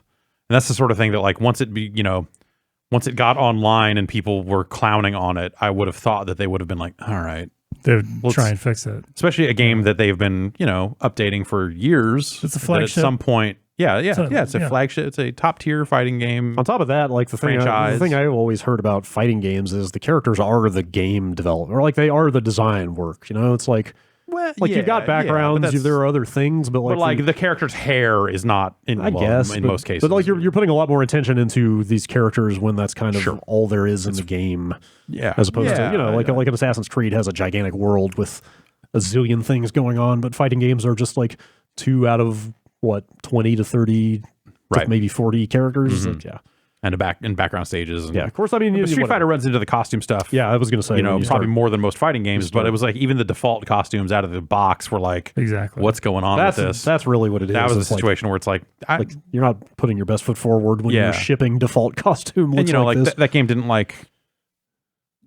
I don't think that game hit the sales targets they thought they wanted to hit, at least out of the gate. So maybe it was a situation where they were like, oh, actually, all the dev work is going into things that we think are going to make this thing sell better and make more money or whatever. Yeah, and they were still making trying Ken's to finish hair the game. not like clip is not going to sell us any more copies. Yeah. So maybe that's just a case of like they had priorities elsewhere and still like do. Finishing the game. Sure. Yeah. When it came out. Maybe someday they'll get there. It's mostly finished now. Yeah. I mean, that thing's out. Like Championship Edition. yeah. They said there's like a I think on Steam they unlocked every character for everybody, just as like a trial. Like, hey, until this thing comes out, play as everybody. Yep. All right, a couple more emails. Matthew in California. A while back, Jeff mentioned watching MRE review videos, and I decided to check that out. Now I find myself falling down weird YouTube holes watching races with Hot Wheels-like cars on surprisingly realistic rally car tracks. Old toy restoration videos, Lego Great Ball contraptions, whatever that is, and camping survival videos. Oh, dude. I think my 4-year-old search history is slowly leaking in as well. Cool. Yeah. Now, what are some weird YouTube holes you guys find yourself in? Shit. Jeff, do you still keep up on vape reviewers? Are they ready to start the great vape war over regulations? No, I haven't. I haven't been keeping up on a lot of that stuff. There are people that are making YouTube videos that are unhinged, I would say, and making like these vlogs. It's a lot of eating videos and stuff, but like eating videos where they're just like, here's a person who's like clearly unhinged. That's I think what the right way to say that is. It's like someone complaining about their job in ways that you listen to them and go like, oh, you are clearly the problem here. You better hope your boss doesn't find this. Yeah. Weird stuff like that. There's a lot of that. There's a lot of people making videos for YouTube trying to get their own cut of that 15 billion. Yeah. I was just going to mention that. Spoiler alert, you're not going to get any of it. Yeah. Because they're going to keep it almost all of it. Rise up. I don't know what the YouTubers rise up. I don't know.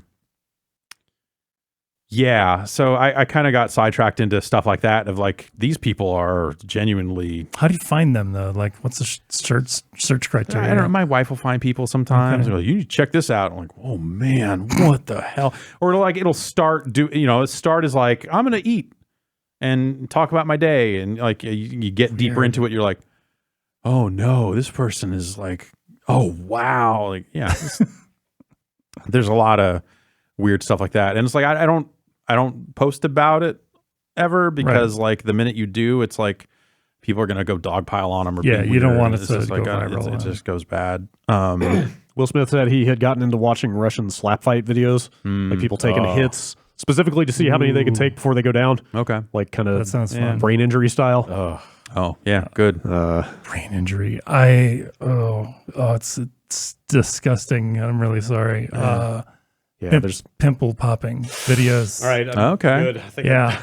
There's a I'm out. there's a Dr. Pimple popper. yeah. Yes. that's like I've a heard of- TV show. Yeah, they've or got to something? become Or a like TV adapting it show. into. Okay. Yeah. It evolved into a TV show. The world's a nightmare.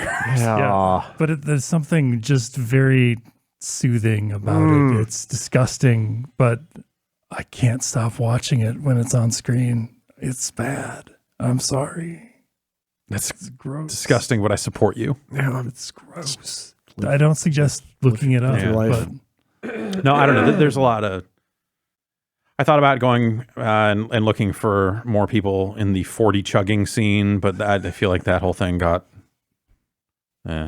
gross. Do you think there's a wallet reviewing subculture? I'm just asking randomly 100%. because I see your wallet on the desk and it reminds me that I badly need a new wallet. Yes. And I wonder if, and it just made me wonder, like, here's a random ass thing. Are there people that get way too interested in wallet design? everything. Yeah. Maybe like, that could be you. Or more to the point, is there anything that there isn't a subculture like that Right. around? Right. Probably not at this point. There has to... Audio baffling. Do you think there are people that fucking review audio baffling all day long? Yeah, I've watched some of those videos for sure. Yeah, there's a lot of AV videos of like tutorials and sure. stuff Yeah, that's yeah. like made Sure. by churches. Whoa. Oh yeah, Yeah. they're very into live production. Churches Yeah. have lots of production needs. Yep.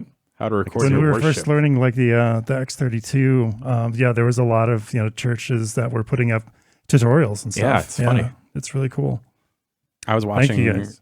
Thank you, Jesus. I had to make I had to very quickly edit that Dragon Ball Kakarot screenshot.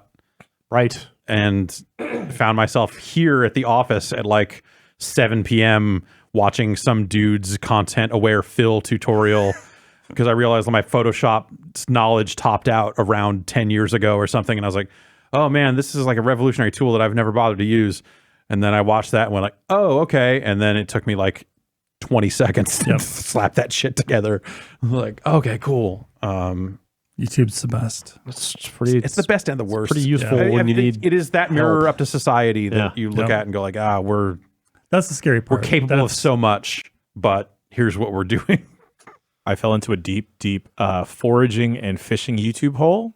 And then apparently there's a lot of it in the Bay Area where my girlfriend and I are planning to go foraging for sea urchin because it's apparently it's an invasive species. Huh. And, you know, you can eat it. Yeah. But like you're doing somebody a favor. Yeah, doing the environment a favor. Nice. Also, might get into fishing. I don't want to get into fishing, but I really want to get into I think fishing. I said my old roommate of mine, I think, got into making his own lures. Oh, God. I was looking up crab traps. And I think he sells them. I don't know. Yeah. I can't do it.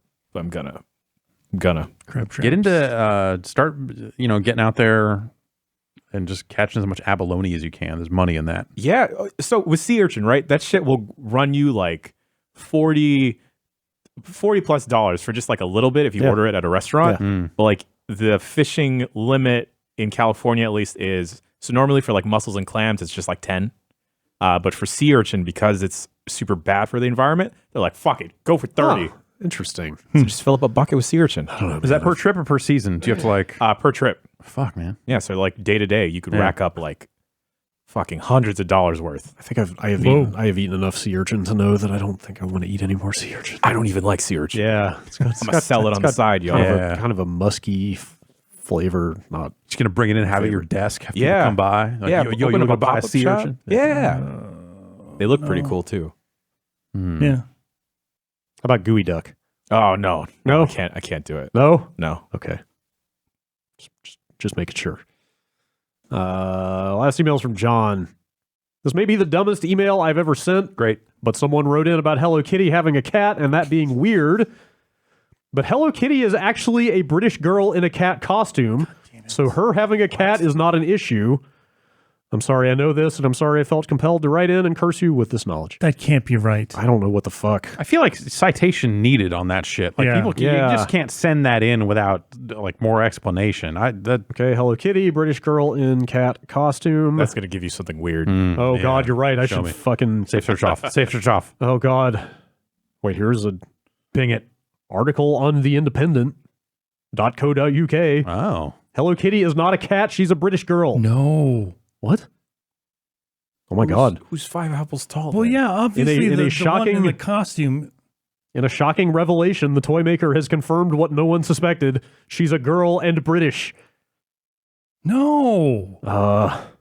Yeah, apparently this is straight from Sanrio. Fuck.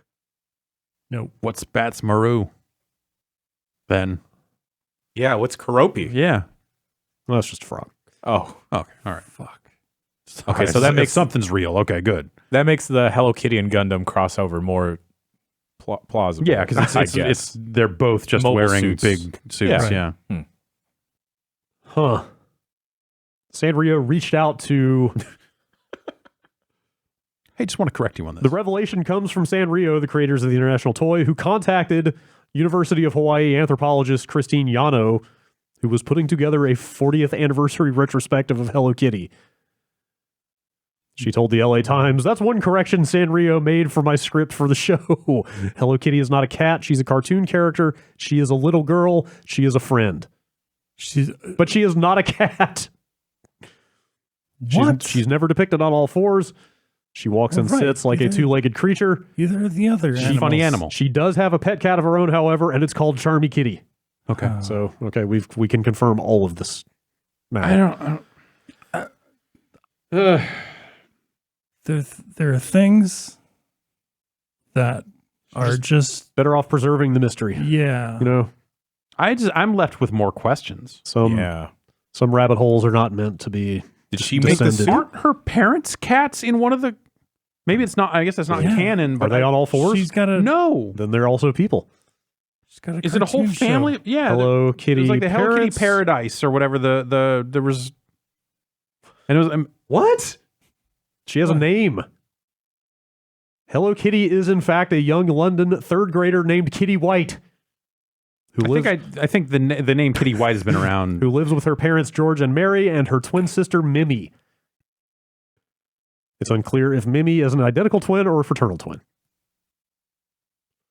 So they're all wearing cat costumes then. I guess so. That's sick. Is what that is. I don't like this. All right. Yeah. Thanks for that email. That's really No, what destroyed whatever remains of our innocence. No, I still don't believe it. Sorry. I won't.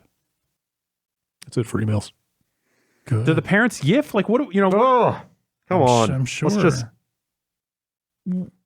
That's That's cool. I mean, that's whatever. a fair question. No, it's fine, yeah. but just. I think we've already established that unpacking this mystery is just.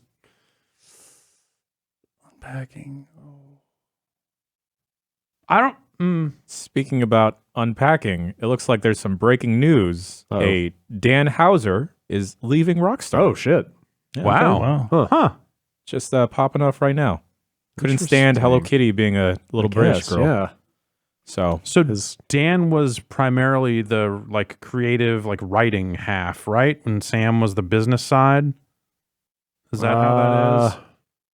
Or was it the other way around? I can't remember. I want to say that Sam was the more business oriented one, and Dan was the one that was working with the writers, and I feel like Dan Houser was more writing staff. I think that appears to be the. Sam Houser is a British video game producer and voice actor.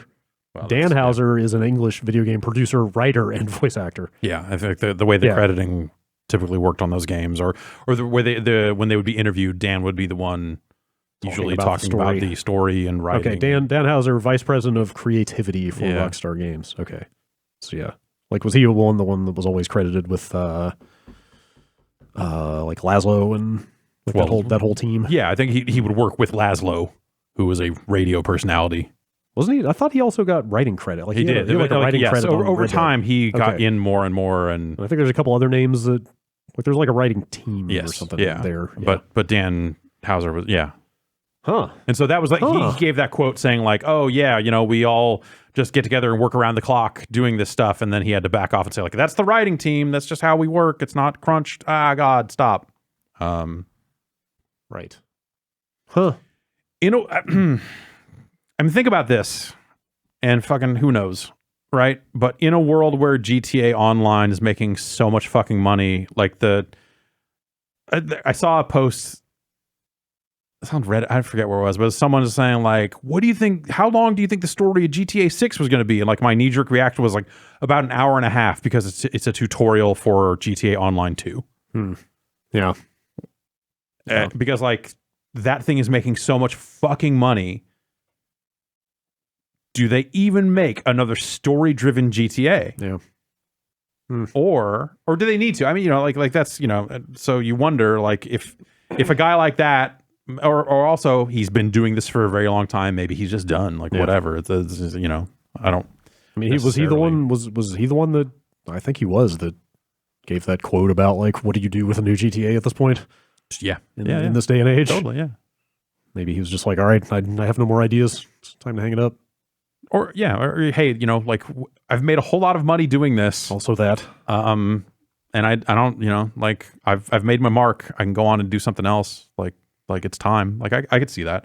Yeah. But also like the other part of it of like the success of GTA Online, and I start to wonder like, what does that mean for the future of Grand Theft Auto? Yeah. As a franchise, what does that mean for like the next time they do inevitably do one? Like how important really is, they didn't do single player DLC this time out. They just focused on that. It doesn't seem like Red Dead will have single player DLC. I doubt it.